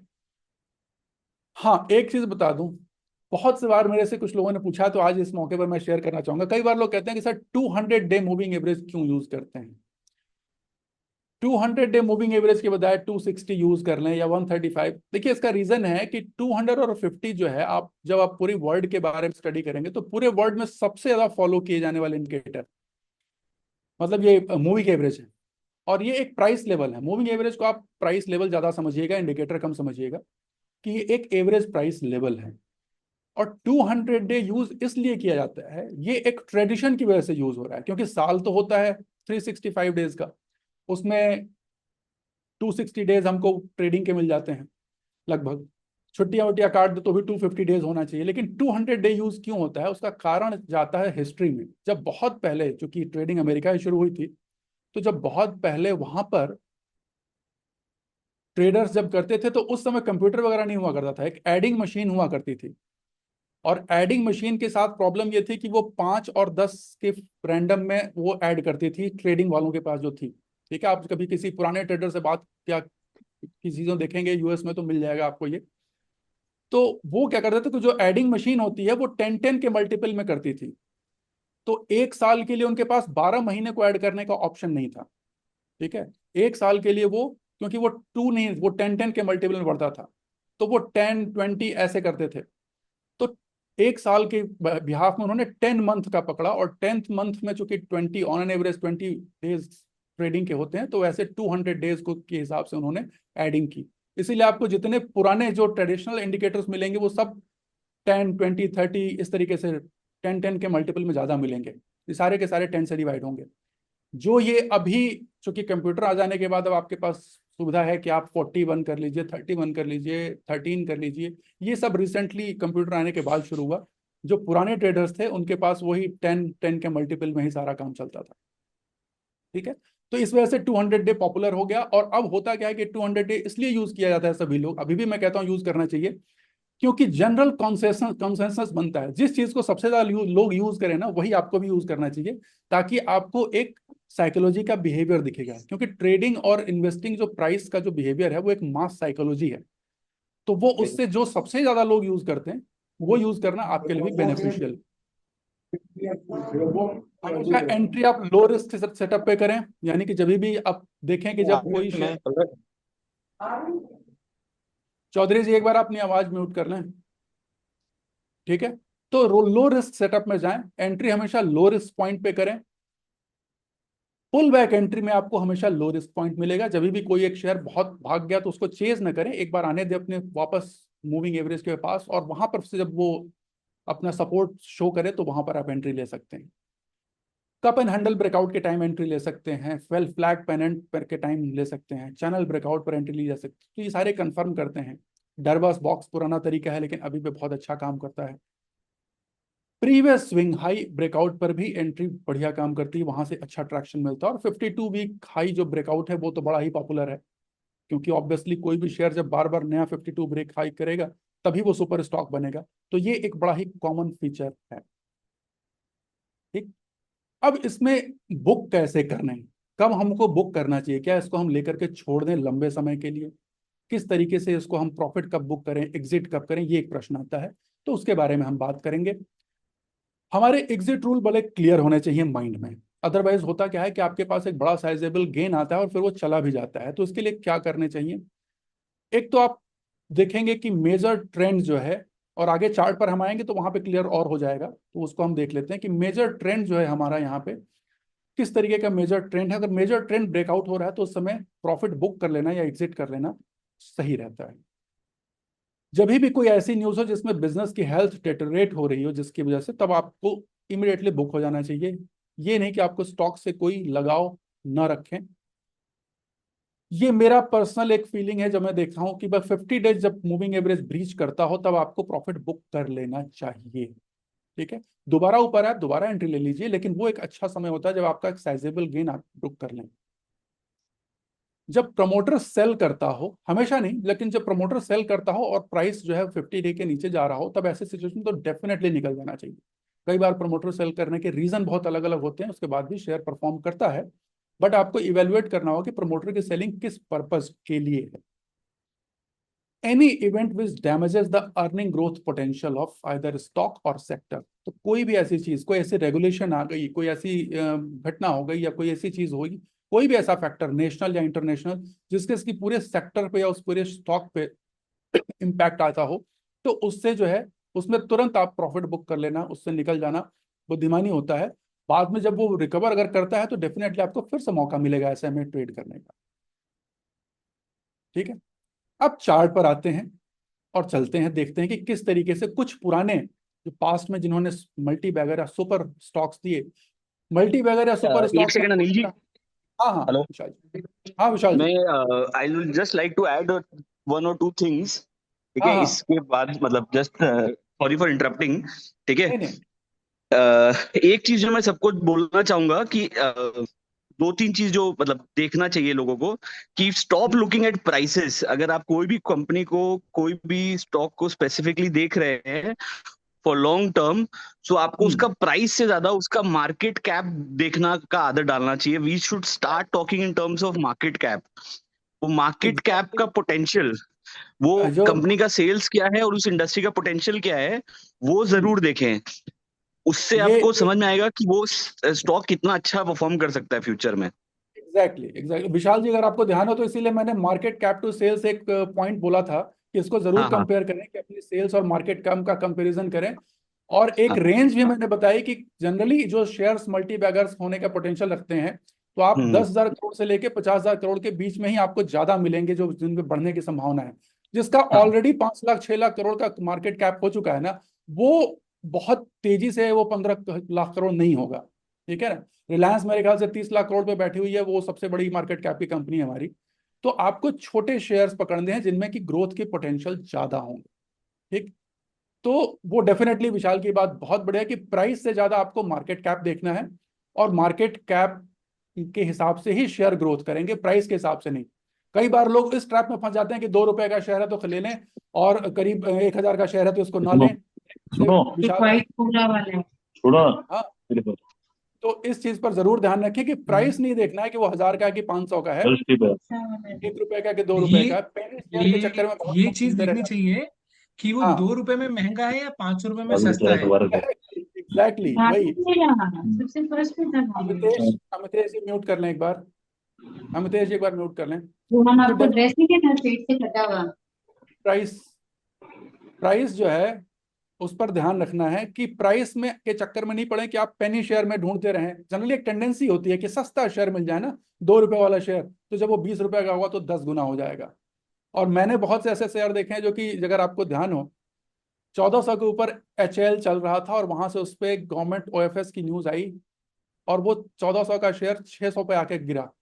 ठीक है। और वहां से 600 से आज वो कहाँ पहुंच गया है, ये सब इजीली आप लोग देख रहे हो। तो इस मार्केट में जो चीज महंगी है वो और महंगी होती चली जाती है, और इसको महंगा नहीं बोलते एक्चुअली। महंगा सस्ता हमको लगता है प्राइस से, ये माइंडसेट को चेंज करना होगा। महंगा और सस्ता देखना है तो आपको उसका प्राइस अर्निंग ग्रोथ देखो, उसका market cap to sales ratio देखो।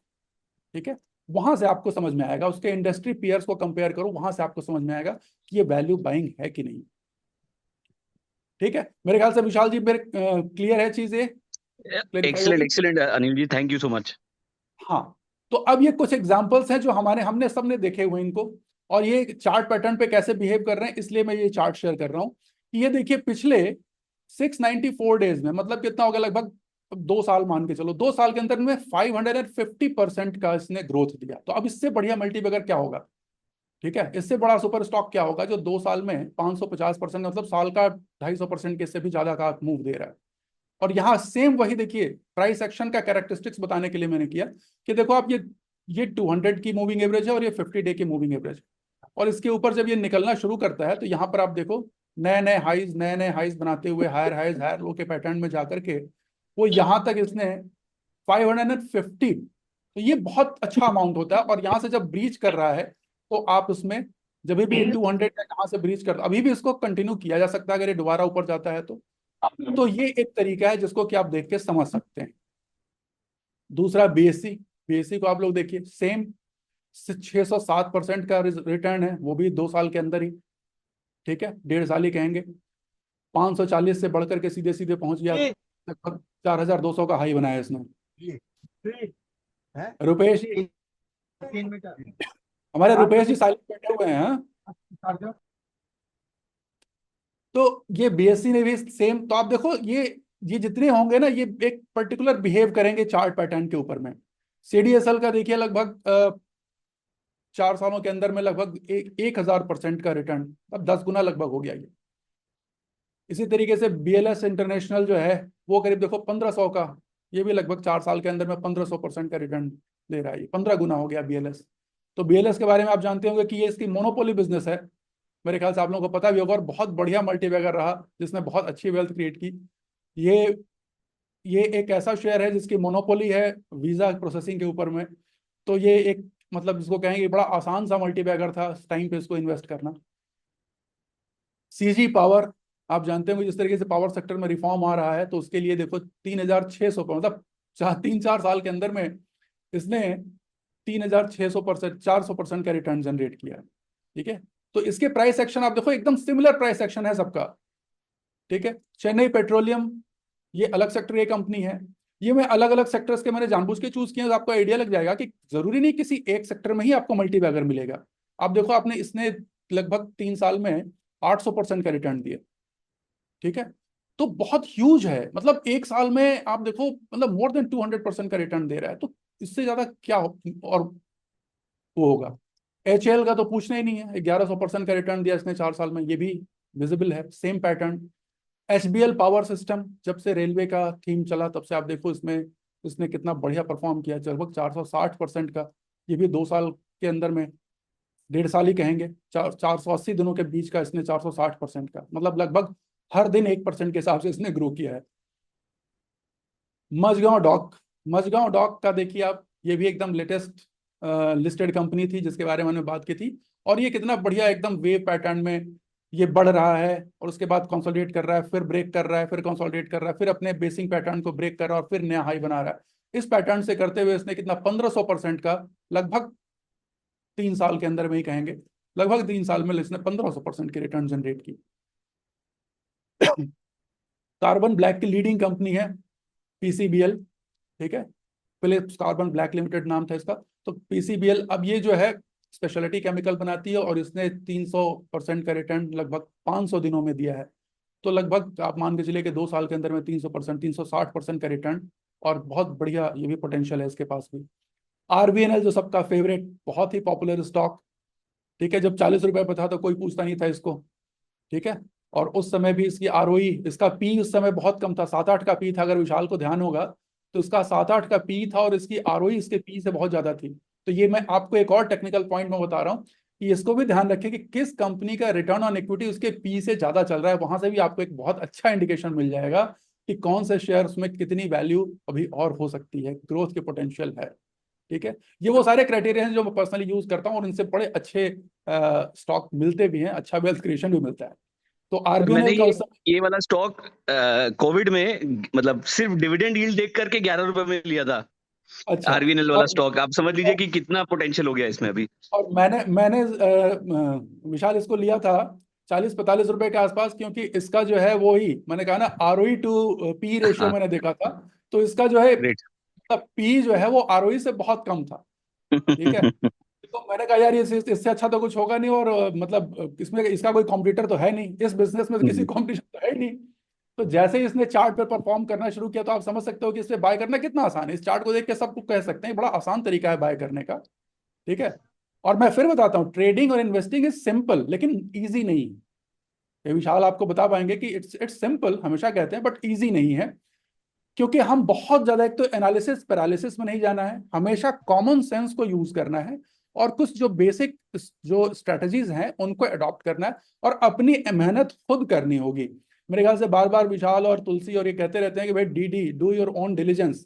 तो हमेशा अपनी मेहनत खुद करनी पड़ेगी, और अपने डिसीजन से ही आपको मल्टीबैगर मिलेगा। क्योंकि मेरे आपके विशाल कह देने से क्या होगा कि आप लोग खरीद तो लोगे, लेकिन हो सकता है कि 15-20% के बाद प्रॉफिट बुक करके निकल जाओगे, जहां पे बाद में ये पता चला कि अरे तो 1500% का पोटेंशियल हो सकता था।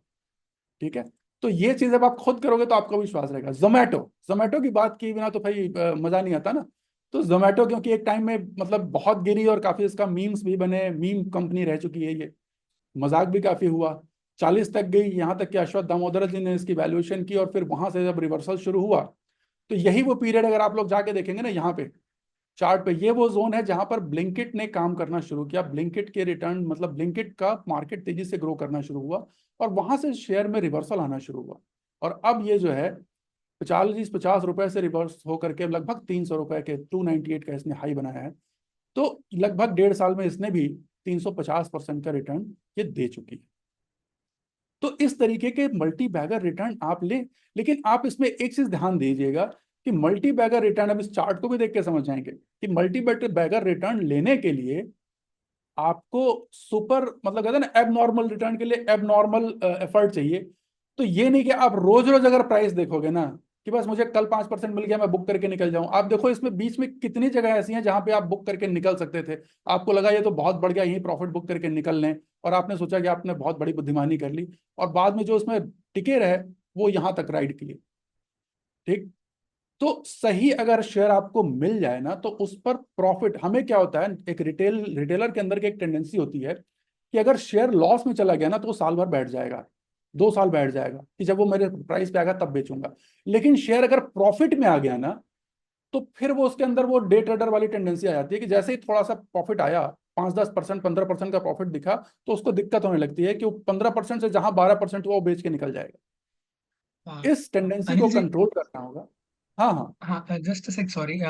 मतलब अभी ऑफ लेट ना हमने काफी लोगों के पोर्टफोलियो रिव्यू किया था, तो हम्म। उसमें मेजर जो कॉमन मिस्टेक सब में दिखा ना, this is for all the retailers here, मतलब हम भी है उस कैटेगरी में। हाँ हाँ। जो पोर्टफोलियो खराब थे ना उनमें एक ही रीजन था, ऐसा नहीं था कि उनके पास मल्टीबैगर्स थे नहीं। हम्म। मल्टीबैगर्स से तो वो निकल गए, बीस मैं परसेंट आया साल में, महीने में 20% आया, बहुत ही निकल गए। लेकिन जो लॉस वाले हैं ना वो उनसे काटते नहीं बनता, उनको वो मल्टी पोर्टफोलियो बेगर। पड़ा रहता है। एंड हमारे पास अनलिमिटेड सोर्स ऑफ मनी तो है नहीं कि हम लोग हाँ नया वही। फंड ला ला के डालते ही रहे। तो वो मल्टी अगर आप गलत बेगर। हो तो उससे निकल के मल्टी के ऊपर बैठे रहना, that is a hmm. Major changer for wealth creation. Exactly exactly. और ये आ गए रिफेक्स। रिफेक्स मैं अभी बताऊंगा क्योंकि रिफेक्स आपको देखो 91 डेज में, 3 महीने में रिफेक्स ने 265% का रिटर्न दिया। अभी ये मेरा हमारा लास्ट लेटेस्ट ट्रेडेड स्टॉक है, इसलिए मैं शेयर कर रहा हूं आप लोगों के साथ में कि रिफेक्स में देखो आप कितने दिनों में, 3 महीने में 265% की ग्रोथ चार्ट पर क्लियरली विजिबल है। वो सारे मतलब यहाँ जितने लोग बैठे हैं सबको पता है कि कैसे ट्रेड लेनी होती है। वॉल्यूम और प्राइस आपने देख लिया, उसके बाद बस आपको राइड करना है। आप यहाँ नहीं तो यहाँ भी खरीदते तो भी आपको 200% का रिटर्न कहीं नहीं गया, और केवल आप उसको ट्रेल करना है। ठीक है। की मूविंग एवरेज को फॉलो करते हुए आपको ट्रेल करते रहना है, और बस नजर रखनी है कि कंपनी बस उसके प्राइस एक्शन में वो बस हायर हाइज हायर लो आता चला जाए। तो ये लेटेस्ट एग्जांपल है रिफेक्स कंपनी के बारे में। आप लोग डेफिनेटली, और जैसा मैंने कहा किसी भी कंपनी को देखें तो उसकी वेबसाइट पर जाके समझें वो क्या बनाती है। गैस मैन्युफैक्चरिंग कंपनी, और रिफेक्स का सबसे बड़ा एडवांटेज होता है डेटा सेंटर में आजकल बहुत ज़्यादा कूलिंग की यूज़ हो रही है, और रिफेक्स के बहुत ज़्यादा गैस यूज़ होती है, कूलिंग गैसेस बनाती हैं ये। और उसके अलावा भी जैसे गर्मियाँ बढ़ रही हैं तो काफ़ी जगहों पे जितनी नई नई रेलवेज बन रही हैं तो एयर कंडीशंस के लिए इसकी रिक्वायरमेंट है, तो गैसेस बनाती हैं। तो इस तरह के रिफेक्स के जो है काफ़ी इसमें ट्रैक्शन है। और भी बहुत से शेयर्स हैं, सारे शेयर्स को यहाँ ला पाना पॉसिबल नहीं था, तो वो जितने संभव हो पाए कि भाई एक लिमिटेड टाइम पीरियड में हम लोग डिस्कस कर सकें, उसके लिए मैंने कोशिश की रखने की, एक ताकि एक जनरल आइडिया मिल जाए। अब दूसरी चीज, जैसा हमने कहा कि ये इसको तुलसी ने भी कहा कि होता क्या है कि जो प्रॉफिट वाले शेयर होते हैं वो तो हम बेच देते हैं, और लॉस वाले शेयर होल्ड रखे रहते हैं। मैं आपसे एक जरूर चीज कहना चाहूंगा कि जितनी जल्दी हो सके अपना लॉस बुक करके निकल जाओ, क्योंकि कैपिटल अगर आपका फंसा है ना तो दो नुकसान है। एक तो आपका कैपिटल रिकवर होगा कि नहीं होगा नहीं पता। ठीक है, कहीं वो यस बैंक नहीं बन जाए, एग्जांपल सबके सामने है, तो रिकवर होगा कि नहीं होगा आपको नहीं पता। कितना भी अच्छा ब्रांड हो, कितनी भी अच्छी कंपनी हो, कभी भी कंपनी और ब्रांड पे न जाए। प्राइस एक्शन और उसकी जो ग्रोथ है वही सबसे बड़ा ब्रांड है मार्केट में। ठीक है। तो अपनी कैपिटल आपकी एक तो फंसी रहती है, एक तो वो आप अपॉर्चुनिटी कॉस्ट लॉस करते हो, दूसरी चीज की उससे आप किसी बेटर शेयर में और अच्छा पैसा कमा सकते थे, वहां से आपको अच्छी कैपिटल ग्रोथ मिल सकती थी, तो वो भी आप लूज करते हो, तो अपॉर्चुनिटी लूज करते हो और दूसरी तरफ आपका इंटरेस्ट लूज करते हो उस कैपिटल पे, ग्रोथ हो नहीं रही है, पैसा फंसा हुआ है। तो डबल नुकसान होता है आपका लॉस के शेयर में बने रहने से, तो इस बात पर जरूर ध्यान दें। अब ये चलते चलते लास्ट में हम पहुंच गए हैं, यहाँ पर फाइनल कुछ कंक्लूजन में यही बातें जो हैं हम डिस्कस करेंगे कि एक तो क्या होगा कि जब आप इसको बार बार करेंगे, मैं नहीं कहता कि आपका एक ही दिन में तुरंत आप इसको समझ पाओगे, बार बार जो है जब करते करते आपके अंदर एक इनसाइट डेवलप हो जाएगी जहां से आपको सुपर स्टॉक्स पहचानने में आसानी होने लगेगी। तो इसकी प्रैक्टिस करते रहें। There is no hard and fast formula, दुनिया में किसी के पास नहीं होता है।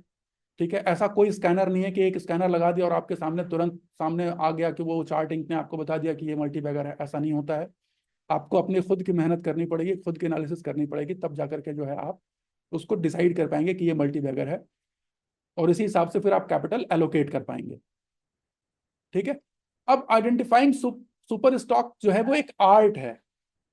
साइंस की बात तो हमने कर ली, आर्ट क्या है कि भाई साइंस इसको आप किस तरीके से अप्लाई करते हैं, वही आर्ट प्रैक्टिस से डेवलप होती है। ठीक है, तो वो जैसे जितना आप करोगे धीरे धीरे आपके अंदर डेवलप होती चली जाएगी। अगेन रिस्क मैनेजमेंट हम कर चुके हैं कि एक में ही सारा कैपिटल डाल के मत बैठो। एलोकेशन की बात हमने कर ली, 5 से 10 होने चाहिए नॉर्मल रेंज। 10 से ज्यादा अगर होगा तो फिर आपके टोटल कैपिटल में, ओवरऑल कैपिटल में बहुत ज्यादा फर्क नहीं पड़ेगा। तो 10 तक सफिशियंट होता है एक रिटेलर के लिए। ठीक है, हाँ, it's looks easy on a chart. Chart हमने देखा, चार्ट देखने के बाद तो बड़ा आसान है कहना कि हाँ यहाँ खरीद लेते और यहाँ बेच देते तो बहुत पैसा मिल जाता। लेकिन रियलिटी में जो सिम्टम्स हमने डिस्कस किए हैं प्राइस एक्शन के, उससे आपको काफी हद तक समझ में आ जाएगा कि कौन से शेयर जो हैं हमको पोटेंशियल रखते हैं फ्यूचर में मार्केट रखने का। और जब मेजर मार्केट करेक्शन आए, ये भी ध्यान में रखिएगा कि जब बहुत बड़ा मार्केट करेक्शन आए, जैसे कि कोविड का करेक्शन आया इस तरीके, या कोई बहुत ऐसा रीजन आ गया, उस समय मैं नहीं कहूंगा कि बुद्धिमानी है कि अपने शेयर्स में बैठे रहें। और क्या होगा कि आपका शेयर भी फिर वही पैटर्न बनाएगा, वो 50 डे और 200 डे मूविंग एवरेज को भी ब्रीच करेगा। तो जब भी कभी भी ऐसी कोई चीज हो तो उस समय अपने प्रॉफिट को तुरंत लॉक करके बैठ जाइए। फिर से आपको उन्हीं शेयरों में नीचे के स्तरों पर आपको फिर से खरीदने के मौके मिलेंगे। तो आप बार बार और हमेशा ध्यान रखिएगा, मैंने ऐसा पर्सनली देखा है, क्योंकि जो लोग मैं मेरी स्टाइल में शेयर करूंगा कि मेरा तरीका क्या है कि मैं कोशिश करता हूं कि कुछ एक ऐसे सुपर स्टॉक फाइंड करूं जिनमें सुपर स्टॉक की कैपेसिटी हो, और फिर मैं उसमें स्विंग ट्रेड करता रहता हूं। यानी बार बार बाय सेल करना, इस तरीके से काफी उसमें बेनिफिट मिलता है। तो अक्सर मैंने देखा है कि जिन शेयरों ने मुझे पास्ट में प्रॉफिट दिया है वही मुझे बार बार आगे वो पैटर्न देते हैं और बार बार प्रॉफिट देते रहते हैं। ठीक है, तो ये तो ट्रेडिंग की बात रही। मैं इन्वेस्टिंग के पॉइंट ऑफ व्यू से है कि जो शेयर आपके ग्रोथ कर रहे हैं उनको ग्रो होने दीजिए। ठीक है, water your flowers, cut your weeds. हम लोग उल्टा कर लेते हैं। जब शेयर गिरता है तो मेरे पास बहुत से मैसेज आते हैं कि सर ये प्राइस गिर रहा है सर, मैं उसमें और एवरेज कर लूं। तो ये टेंडेंसी गलत है। Avoid averaging down your losers. Average up होना चाहिए, जिसको कि हम प्रोग्रेसिव बाइंग कहते हैं। Understand and evaluate current theme, जो भी थीम चल रही है उसको एफिशिएंटली इवेलुएट करें और अपने एनालिसिस पर विश्वास रखें। ठीक है, किसी के कहने पे न्यूज से थोड़ा सा टीवी वगैरह से दूर रखें। बड़ी डेलिबरेट चीजें वहां पे सुनाई जाती हैं, तो वेस्टेड इंटरेस्ट से दूर रखें, अपने एनालिसिस पर भरोसा रखें। जैसा मैंने कहा, रिपीट एंट्री करें रिवर्सल सेटअप पर। अगर वो आपको 50 ब्रीच करता है, फिर बाद में फिर से दोबारा ऊपर जा रहा है, तो फिर आप उसमें एंट्री लें। Trail your stocks prudently. और जरूर जिन शेयरों में आप हैं, बने हुए हैं, उससे रिलेटेड, क्योंकि अब वो आपका बिजनेस है, वो आपका व्यापार है, तो उससे related news, financial statements, management change, ये सब चीजों पर आप ध्यान रखें। कब डिविडेंड आ रहा है, कब बोनस आ रहा है, इन सब चीजों पर जरूर आप नजर बनाए रखें। ठीक है, इसको सीरियसली करें, स्टे ऑब्जेक्टिव रहें, अटैच ना हो जाएं अपने स्टॉक के साथ। एक जो रिटेलर की टेंडेंसी होती है जनरली कि वो स्टॉक के साथ अटैच हो जाता है, इस चीज से हमेशा बचें। ठीक है, आप अपने पैटर्न से अटैच हो, अपनी स्ट्रेटजी से अटैच हो, स्टॉक से ना अटैच हो। जब तक वो आपका स्टॉक उस स्ट्रेटजी पे, उस पैटर्न पे बिहेव कर रहा है, तभी तक आप उसके साथ चलें, अदरवाइज उससे छोड़ दें, आगे बढ़े। Stick to the trend not the stock, यही बात कही हमने। फाइनली, और फाइनल वर्ड्स हमारे हैं कि our goal is to make money from the market, not to be right. ये पॉइंट वहां पर आता है साइकोलॉजिकली। कई लोगों का ना क्या होता है, स्टॉक से अपना ईगो जोड़ लेते हैं कि नहीं नहीं, मैंने इसको बहुत सोच समझ के लिया है, और इसमें कभी भी ये गिर भी रहा है तो कोई बात नहीं, मैं इसमें और पैसा डाल दूं। तो अवॉइड करें इस सिनेरियो को। करंटली जो है क्लियर हो जाएंगी। और हमारा जो मेन पर्पज है आपका स्टॉक मार्केट में, वो ये है कि भाई हमें मनी, वेल्थ क्रिएट करना है, वेल्थ क्रिएशन हमारा पर्पज होना चाहिए। तो ऑब्जेक्टिव रहें, अपनी स्ट्रैटेजी पर फोकस करें, और किसी भी एक स्टॉक से अटैच ना हो जाए। तो इन्हीं शब्दों के साथ आज के प्रेजेंटेशन को विराम देता हूं। अब हमें तुलसी जी से और फिर विशाल से बोलूंगा कुछ फाइनल वर्ड्स कहें, फिर हम लोग क्वेश्चन आंसर अगर किसी का हो तो उसको टेकअप करेंगे। ठीक है, सर पहले थैंक यू वेरी तो मच। थैंक यू, आपने इतने डिटेल में सबको बताया। एक हाँ क्वेरी थी किसी एक जन की कि आप ये प्रेजेंटेशन शेयर कर रहे हैं या फिर क्योंकि एक जन को एंट्री वाली जो आपकी स्लाइड थी ना, उससे हाँ कुछ हाँ, नोट डाउन करना था। अच्छा, एंट्री वाली स्लाइड से, एक मिनट, ये ना। हाँ जी जी हम्म, जी। इसको अगर वैसे भी मैं बता दूं आप लोगों की जानकारी के लिए कि ये वीडियो मैं शेयर कर दूंगा, रिकॉर्ड हो रहा है ये, क्योंकि ग्रुप में कुछ लोगों ने रिक्वेस्ट किया था ना कि वो अटेंड नहीं कर पाएंगे तो वो काइंडली इसको रिकॉर्ड कर लें। तो इसकी डेफिनेटली। रिकॉर्डिंग जो है हम ग्रुप में शेयर कर देंगे, तो आप लोग बाद में आराम से देख सकते हैं, कोई दिक्कत नहीं है। ठीक है, इसको बार बार देख सकते हैं, कोई इशू नहीं है। ठीक, तो ये वो है कैसे एंट्री करना है। सिंपल सी चीजें हैं इसमें, बड़ी बेसिक सी चीजें हैं, और जो भी स्टॉक मार्केट में, हाँ चूंकि बहुत से लोग हैं जो बहुत कोविड के बाद से जुड़े हुए हैं, तो उनको भी थोड़ा सा समय दें मार्केट पर अपनी चीजों को, और उसमें स्किल को बढ़ावा दें, तो आपको बहुत अच्छे रिटर्न मिलेंगे। मैं खुद एक मैनेजमेंट कंसल्टेंट रह चुका हूं, और काफ़ी अच्छी इंडस्ट्रीज के साथ में काम किया हुआ है मैंने, तो बहुत लंबे समय तक काम किया हुआ है। तो मेरी खुद की फीलिंग और खुद की शेयरिंग है कि दुनिया में इससे बढ़िया बिजनेस कोई नहीं है। यहाँ पर आपको, आप कोई भी बिजनेस देखो, एक इंडस्ट्री सेटअप करते हैं ना, तो मेरे बहुत से क्लाइंट है जो सीमेंट की इंडस्ट्री रन करते हैं, स्टील की इंडस्ट्री रन करते हैं। तो होता क्या है कि आप एक सेक्टर में पूरी कैपिटल लगाते हैं और फिर एक इंडस्ट्री रन करते हो। हमारे पास तो ऑप्शन है कि हम आज चाहे तो स्टील सेक्टर में ट्रेड कर लें, कल चाहे तो सीमेंट सेक्टर में ट्रेड कर लें, परसों आईटी में ट्रेड कर लें। ठीक है, तो हम जब चाहे तब अपने सेक्टर, बड़े बहुत ही फ्लेक्सिबल बिजनेस है ये। ठीक है, तो ये हमें समझना है। और दूसरी चीज कि इसमें कन्वर्जन तुरंत है, रॉ मटेरियल भी मनी है और फिनिश गुड्स भी मनी है। तो वो जो कैश कन्वर्जन साइकिल है इसकी लगभग जीरो है, इमीडिएटली आपको पैसा मिल जाता है। थोड़ी सी प्रूडेंस रखनी पड़ेगी, कॉमन सेंस रखना पड़ेगा, एनालिसिस के चक्कर में कॉमन सेंस को नहीं खोना है। और सबसे बड़ी चीज एक मैं कहना चाहूंगा फाइनल चीजों में, कि नॉइज से बचें। इस समय क्या है, मैं 2007-8 की बात बता रहा हूं, जब मैं शुरू शुरू में ट्रेड करता था, उस समय तक सोशल मीडिया पर ट्रेडिंग के बारे में बहुत ज्यादा जानकारी नहीं थी। ठीक है, लेकिन इस समय तो बम्बार्डमेंट ऑफ इंफॉर्मेशन है। आप ट्विटर पे जाओ या यूट्यूब पे जाओ, आपको 99% एक्यूरेसी वाले इंडिकेटर मिल जाएंगे। आपको ऐसे वीडियोस मिल जाएंगे जो कहेंगे कि भैया आप घर बार बेच करके ये शेयर ले लो, उसमें आपकी पुश्तें कमाएंगी। बचना है, इन सब चीजों से बचना है, ये बड़ी इमेच्योर साइन है, इन सब चीजों से बचना है आपको। मैच्योरिटी के तरीके से आपको जो है वो ध्यान से समझ करके उसको करें। इन सारे पैरामीटर्स के बेस पर आप स्क्रीनर पर खुद ही अपना स्क्रीनर भी बना सकते हो, आप उसको कहीं भी लग के कर सकते हो, बट फिर भी कहूंगा मैनुअली अपने तरीके से आप करें तो बहुत ही अच्छे तरीके से आपको फायदा हो जाएगा। ठीक है, तो मेरे ख्याल से सर बहुत एक समझ और में आएगा। नहीं, एक और क्वेरी आई है कि हाँ। What are your views on promoter qualification. Like suppose, जैसे कि मैं अपने एग्जांपल बताता हूँ कि मैं इंजीनियर हूँ हाँ। But I am in stock market. तो हम्म। ऐसे में इन जनरल क्या व्यू रहेगा अबाउट दैट कंपनी। मेरा मेरा मानना है कि जिस सेक्टर में कंपनी काम कर रही हो, प्रमोटर का अगर क्वालिफिकेशन उस सेक्टर से मैच करता है तो वो उसको एक एज देता है।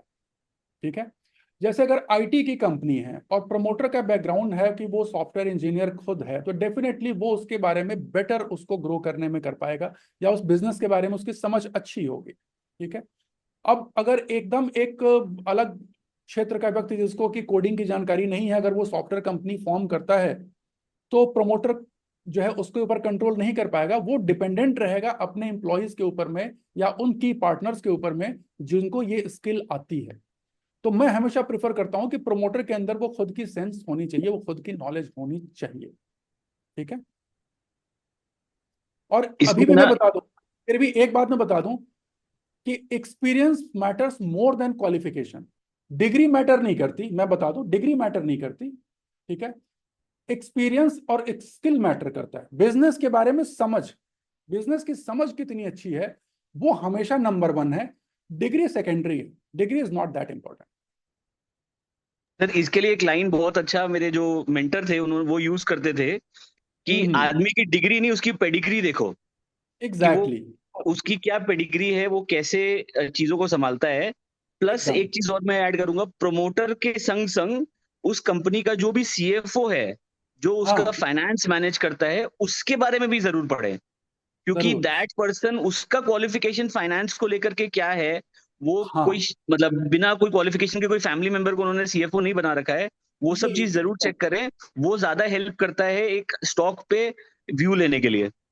ये पुरानी भाषा में कहा जाता है ना कि कहते हैं ना कि देखिए, प्रमोटर जो है, प्रमोटर एक्सपीरियंस और सिंपल हो चलेगा, लेकिन जो उसकी टीम है वो बड़ी एक्सपर्ट होनी चाहिए।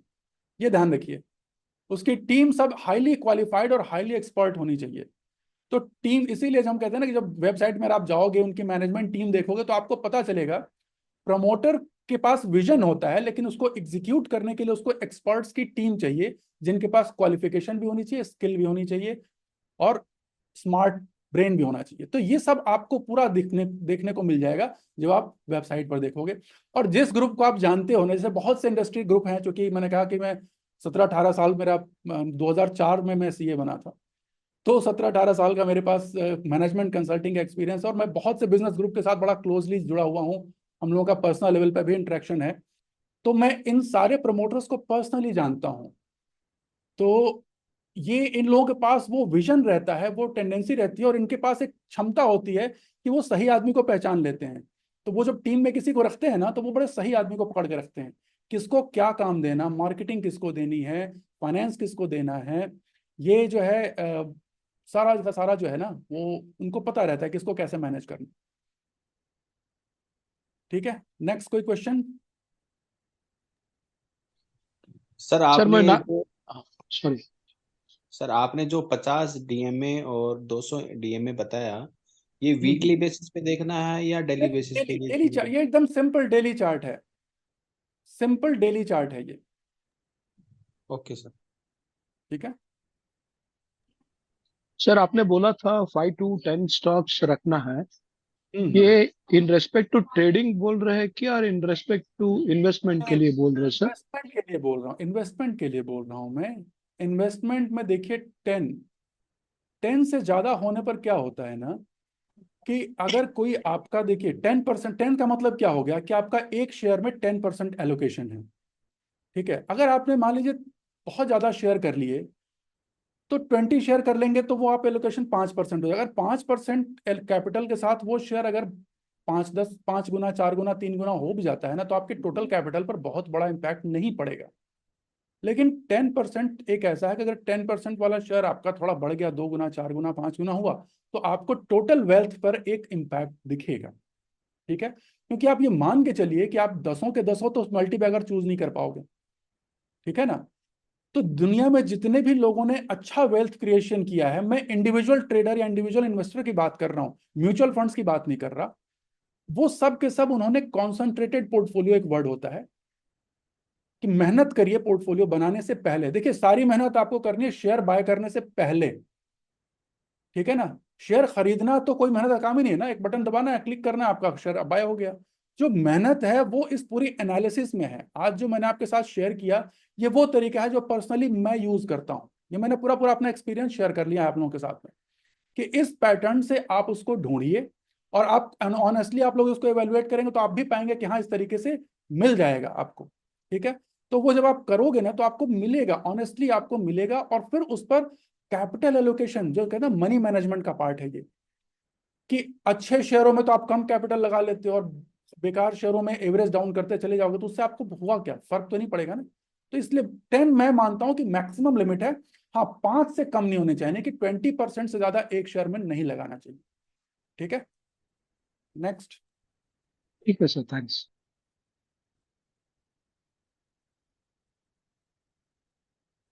अनिल जी, मेरा एक क्वेश्चन है, मतलब मैं एक जनरल क्वेरी मेरे दिमाग में आई। पर हाँ हाँ। अगर मान लीजिए मैंने 10% एलोकेशन कर रखा है, ठीक है, हम्म। और 10 स्टॉक बाई कर रखे हैं पोर्टफोलियो में, और हम्म। सडनली उस मतलब सडनली क्या, मैंने एक ईयरली रिव्यू में चेक किया कि वो जो 10% एलोकेशन वाला स्टॉक है, उसका एलोकेशन आज के दिन में मेरे पोर्टफोलियो में शायद 50 या 60% हो गया है। तब हाँ, उसको क्या रीबैलेंसिंग करना चाहिए, या उसको वैसे ही ग्रोथ के लिए छोड़ देना चाहिए? देखिए मेरा मानना हमेशा ये है कि अगर वो जो भी चीज ग्रो कर रही है ना, जैसे एक्सेप्टेंस कहते हैं ना कि water your flowers cut your weeds, तो अगर वो ग्रो कर रही है ना, तो उसको बढ़ने दें। ठीक है, अगर वो ग्रो करके काफी बढ़ गई है तो उसको बढ़ने दें, उसको अफेक्ट ना करें। और उसके बस वॉच ये इस बात पर रखिए, उस चीज पर वॉच रखिए, उस पोटेंशियल वॉच रखिए कि उसके जहां भी आपको लग रहा है, जैसे मैंने एग्जिट क्राइटेरिया जो बताएं, क्योंकि जब किसी में ग्रोथ बहुत ज्यादा हो जाती है, तो थोड़ा सा अब अलर्ट हो जाना चाहिए आपको अपनी प्रॉफिट बुकिंग के लिए। क्योंकि पेपर प्रॉफिट केवल मतलब वो बढ़ गया ऊपर और फिर यस बैंक की तरह नीचे आ गया और सारा प्रॉफिट चला जाए, तो ये कोई बहुत अच्छा प्रूडेंट डिसीजन नहीं होगा। तो सही समय पर प्रॉफिट लॉक कर लेना और फिर दूसरे अपॉर्चुनिटीज में इन्वेस्ट करना, ये एक सही तरीका माना जाता है। होता क्या है विशाल जी, कि जब कोई शेयर बढ़ रहा है ना और उसे ग्रोथ फेज में है, तो आप लोग तो बेटर जानते होंगे कि हर शेयर की अपनी एक चाल होती है। एक टाइम के बाद वो अपने कंसोलिडेशन फेज में जाता है या डिस्ट्रीब्यूशन फेज में भी जा सकता है। और कैसे डिस्ट्रीब्यूशन फेज पता करेंगे? जब भी वो लोअर लो लोअर हाई बनाना शुरू करे तो ये कंफर्म हो गया है कि उसका वो अप ट्रेंडिंग पैटर्न वो ब्रीच हो गया।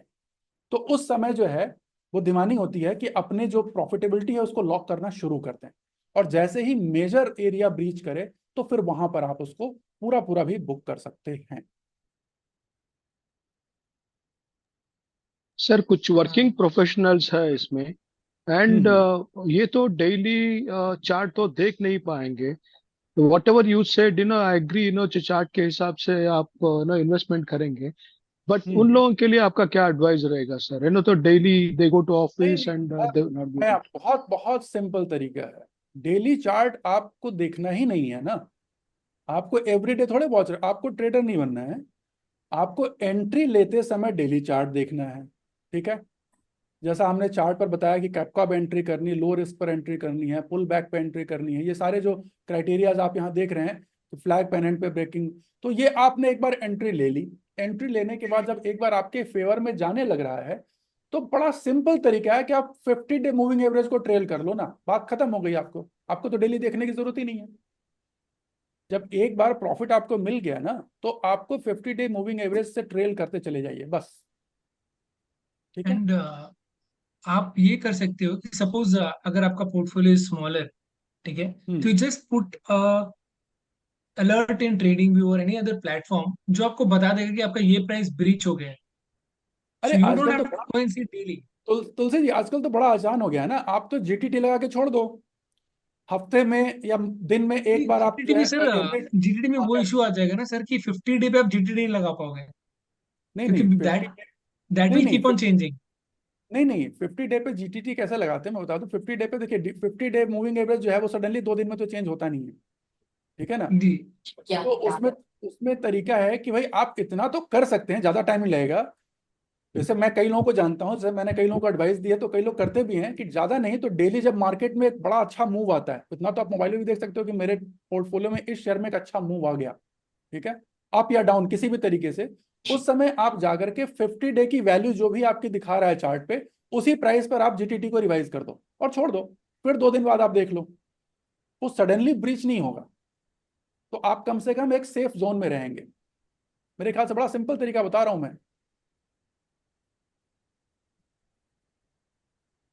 ओके सर, एक बार आप चैट बॉक्स में देखेंगे, there is a longer question, मैं आपको रिपीट करके बताऊंगा तो it will take time.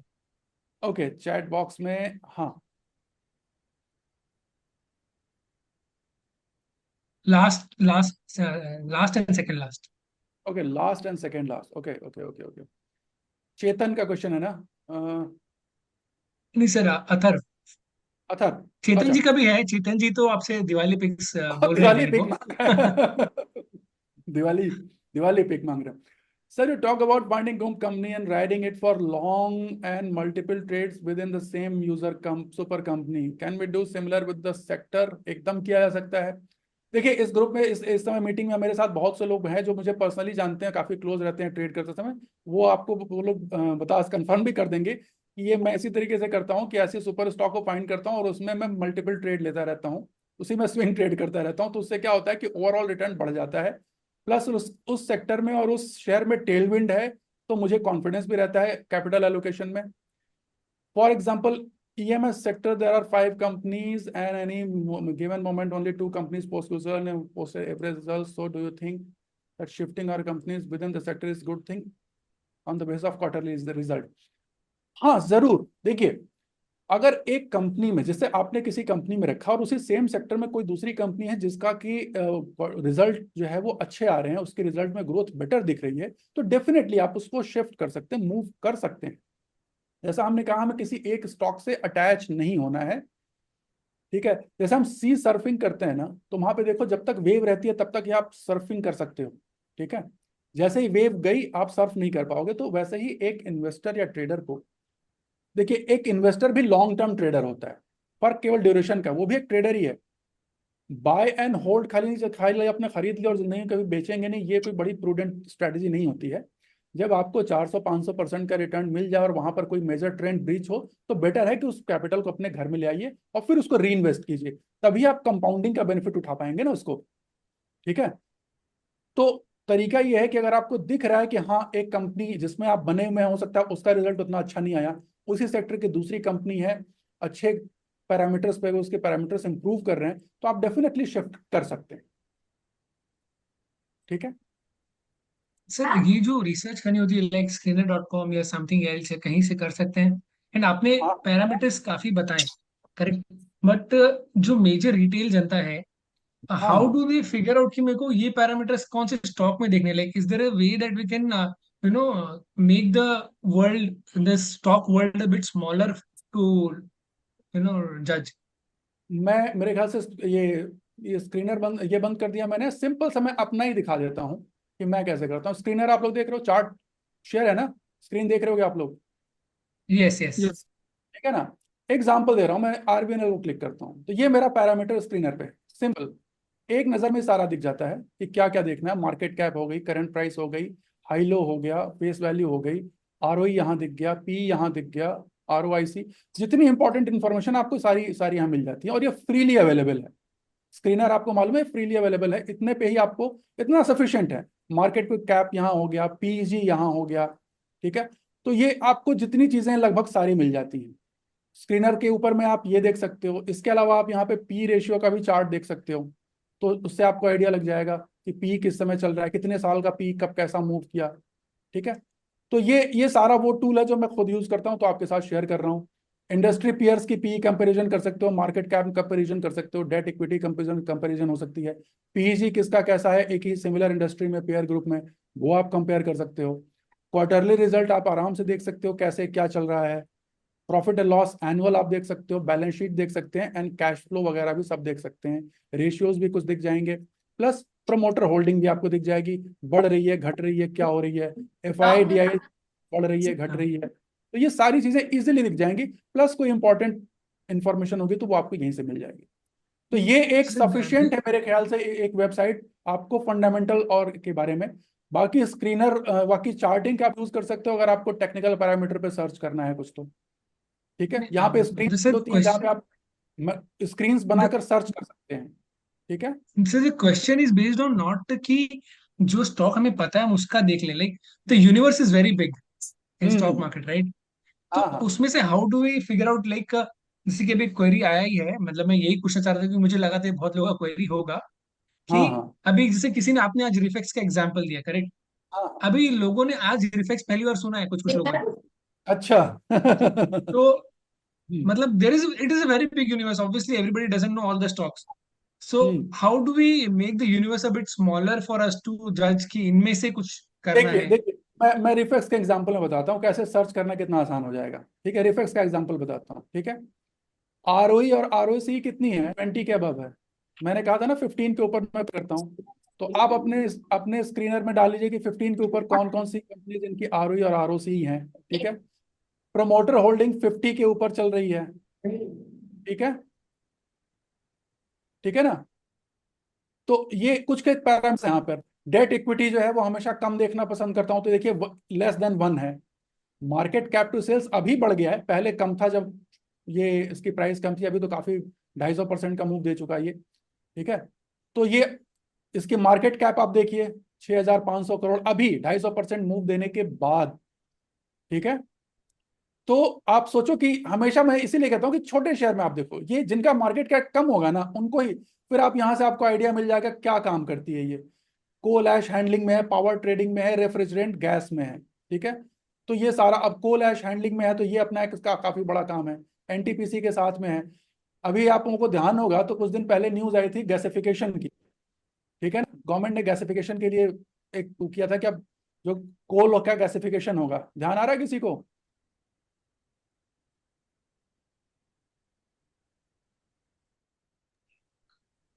Hello, BHEL भी उसका पार्ट है। हाँ। तो कोल गैसिफिकेशन के बाद जो है, चूंकि ये इसमें छोटी कंपनी है तो कोल ऐश हैंडलिंग करती है, उसके बाद इसको काफी तेजी से उसमें ट्रैक्शन आया, और इसके बाद ये उसका इम्पैक्ट है कि इसके ऊपर बहुत तेजी से फर्क पड़ा। प्लस रेफ्रिजरेंट गैस का इसका मार्केट बहुत अच्छा है। ग्रीन मोबिलिटी के साथ इसका है। तो आप वैसे देखोगे ना तो आपको बहुत से पोटेंशियल, आपको आइडिया मिल जाएगा कि आने वाले टाइम में किस डायरेक्शन में कंपनी जाना चाहती है और अभी जिस बिजनेस में है उसमें ट्रैक्शन कितना है। तो ये आपको सब मिल जाएगा। प्लस आप वेबसाइट पे देख लो तो वो सारे पैरामीटर आपको मिल जाएंगे जो हमने अभी डिस्कस किए हैं। ठीक है, क्या बनाती है कंपनी, देखिए गैस, इसका गैस का ये है, रेफ्रिजरेंट गैस बनाती है। ठीक है, इसका ये गैसेस का कहाँ यूज सबसे ज्यादा इस समय हो रहा है, अब आपको ध्यान होगा डेटा सेंटर बहुत तेजी से बढ़ रहे हैं और डेटा सेंटर में कूलिंग सबसे बड़ी प्रॉब्लम है, क्योंकि इफिशिएंट डेटा सेंटर के लिए जो है वो उनका कूल रहना बहुत जरूरी है, जहां पर कि गैसेस की रिक्वायरमेंट बहुत ज्यादा रहती है। ठीक है, तो ये इनडायरेक्ट प्ले हो गया। और जिन लोगों को दिवाली वाला या कुछ और चाहिए था तो वो बता रहा हूँ, मैं एक आइडिया आपको देता हूँ डेटा सेंटर से रिलेटेड, जो कि आज बहुत हॉट टॉपिक है। डेटा सेंटर में जो जो चीजें यूज होती हैं आने वाले टाइम में उसका बहुत इंडिया में तेजी से फैलने वाला है। तो उसमें जो जो इनपुट्स यूज होंगे आप उस पर फोकस करो। देखिए डेटा सेंटर का जो प्लेयर्स थे वो तो सब बढ़ गए। ठीक है, अनंतराज जो था वो काफी बढ़ गया, जिनको पता होगा कि डेटा सेंटर का काम करता है वो। ठीक है, वो काफी बढ़ गया। लेकिन अभी भी बहुत सी ऐसी ओएफसी मैन्युफैक्चरिंग कंपनीज हैं जो ऑप्टिकल फाइबर बनाती हैं, जो नेटवर्क गियर्स बनाती हैं, क्योंकि जैसे जितना डेटा सेंटर का काम होगा उतना ज़्यादा होगा। ट्रांसफार्मर की कंपनीज काफ़ी बढ़ गई क्योंकि पावर में काफ़ी ट्रैक्शन रहा। तो इस तरीके से आपको जहाँ जहाँ ये नेटवर्किंग जो इक्विपमेंट बनाती हैं कंपनीज उनमें ट्रैक्शन रहेगा। तो ये सारी चीज़ें डी लिंक वगैरह में आपको देखो, ये आपको ट्रैक्शन दिखेगा ही इसकी वजह से। ठीक है, तो इस तरीके से सर्च कर सकते हो आप मार्केट में, थोड़ा सा ब्रॉड तरीके से। सर ठीक है, इसको एक बार आप लाइव दिखा सकते हैं, जैसे आप फिल्टर लगाते हैं ना, आरओसी आरओई। हाँ अभिषेक जी, आपको बता दूंगा मैं, आराम से दिखा देंगे ये, नहीं इसमें नहीं, मतलब हाँ यही यही साइट में कहाँ पे दिखता है, मतलब ये कहाँ कर क्रिएट सकते हैं? स्क्रीन, देखिए ये इंडिविजुअल आप, मैंने कहा थोड़ा सा वेट लिफ्टिंग खुद को करनी होगी, मैंने नहीं नहीं, सारी चीजें कैसे बता। कैसे करते हैं, मतलब कैसे करते हैं ये वो देखिए पूछ। देखिए स्क्रीनर पर आप स्क्रीन में जाएंगे, स्क्रीन में जाकर के क्रिएट न्यू स्क्रीन करेंगे और यहाँ पे टाइप करेंगे कि आरओई जो है, रिटर्न ऑन इक्विटी जो है हमें चाहिए कितनी। तो आरओई हमने चूज कर ली ग्रेटर देन 15, एंड कर लिया। अब नेक्स्ट आ गया आपका। ठीक है, डेट टू इक्विटी अपने आप ये आया, बहुत इजी, आप लोग अभी यूज करके देखो, मेरे ख्याल से मोस्टली यूज करते ही होंगे। हमने चूज कर लिया लेस देन 1, एंड ऐसे करके आप एंड करके अपने क्राइटेरिया ऐड करते चले जाओ। ठीक है, उसके बाद रन दिस क्वेरी करेंगे तो आपको ये यहां से एंड हटा दूं मैं। ठीक है, केवल 2 पैरामीटर मान लीजिए देते हैं तो देखिए तुरंत आ गई 1000 कंपनीज। अब इसमें जितने आप क्राइटेरियाज डालोगे वो सारे के सारे यहाँ पे कंपनीज को सर्च करके दे देगा।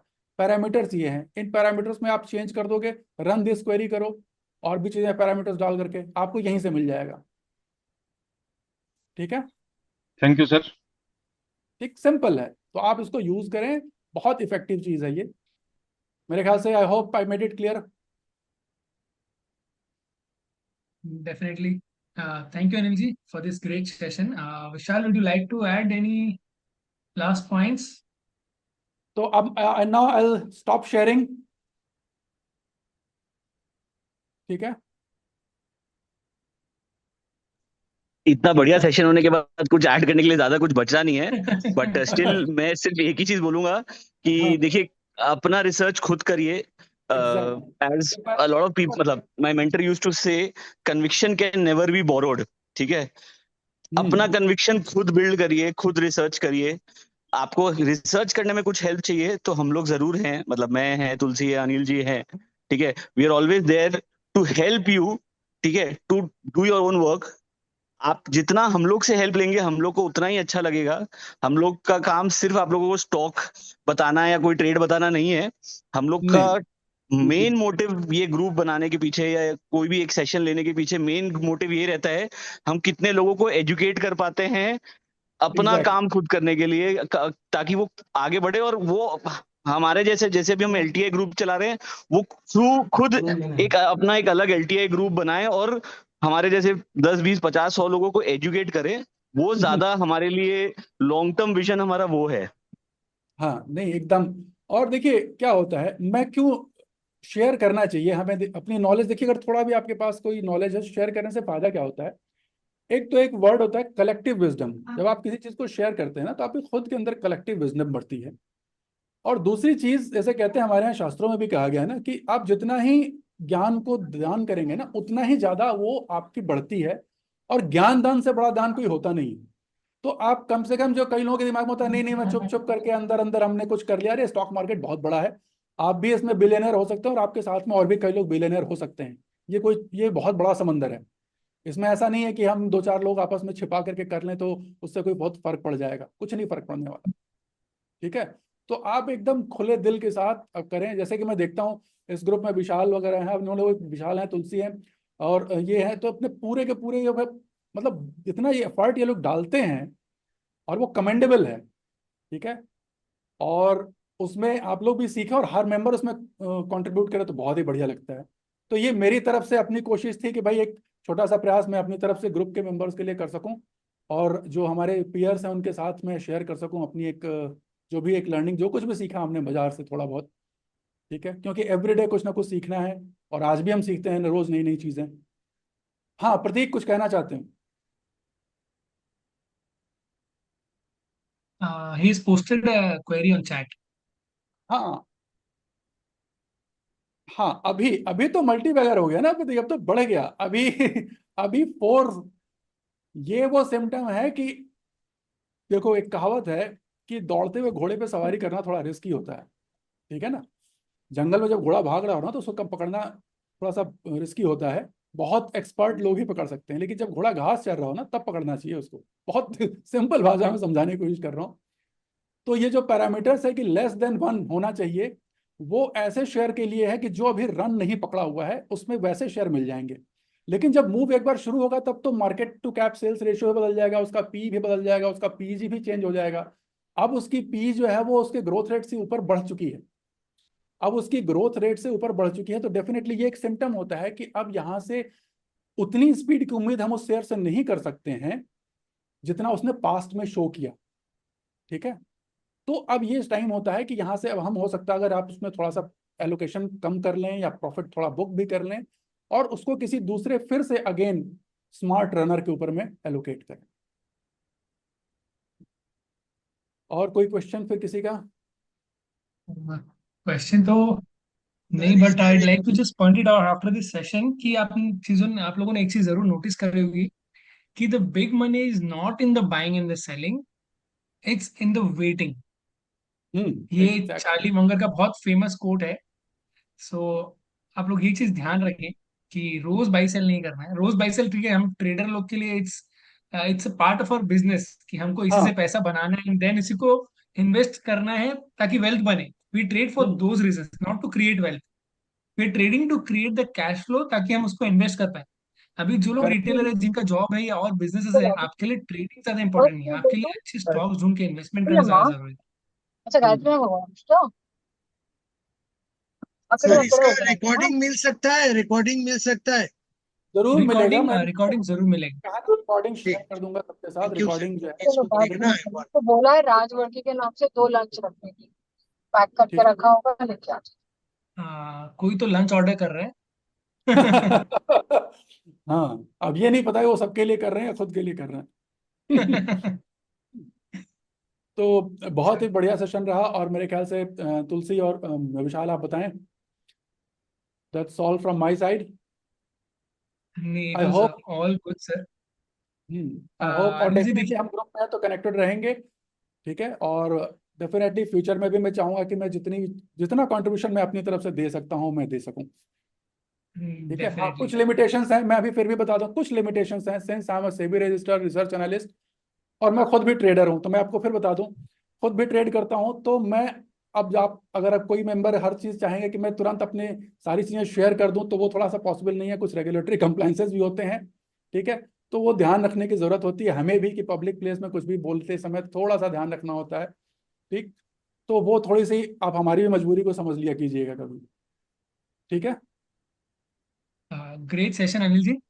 अंदर गाइस बहुत लोगों की क्वेरीज है, ग्रुप से अलग से मैसेज आ रहे हैं मुझे, the recording will be share. And उसके हाँ ऊपर आप लोग की कोई भी क्वेरीज होती है, you can contact Anil ji, you can contact Vishal, you can contact me, एकदम। यू कैन कॉन्टैक्ट एनीबडी जो जिससे आप ग्रुप में कंफर्टेबल है and who you think has some knowledge.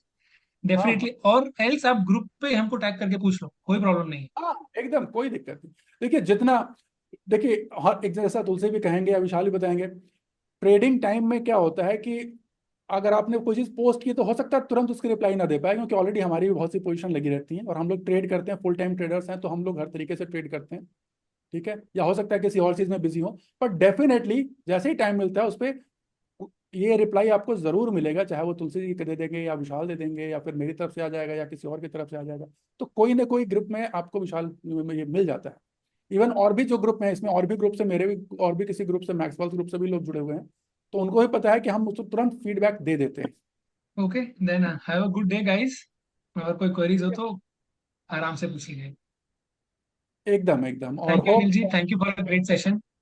Thank you very much, thank you everybody and all thank you the Anil ji, thank you so much. Best wishes for the future wealth creation. ठीक है, इस thank you. Journey में हम सब लोग साथ में हैं।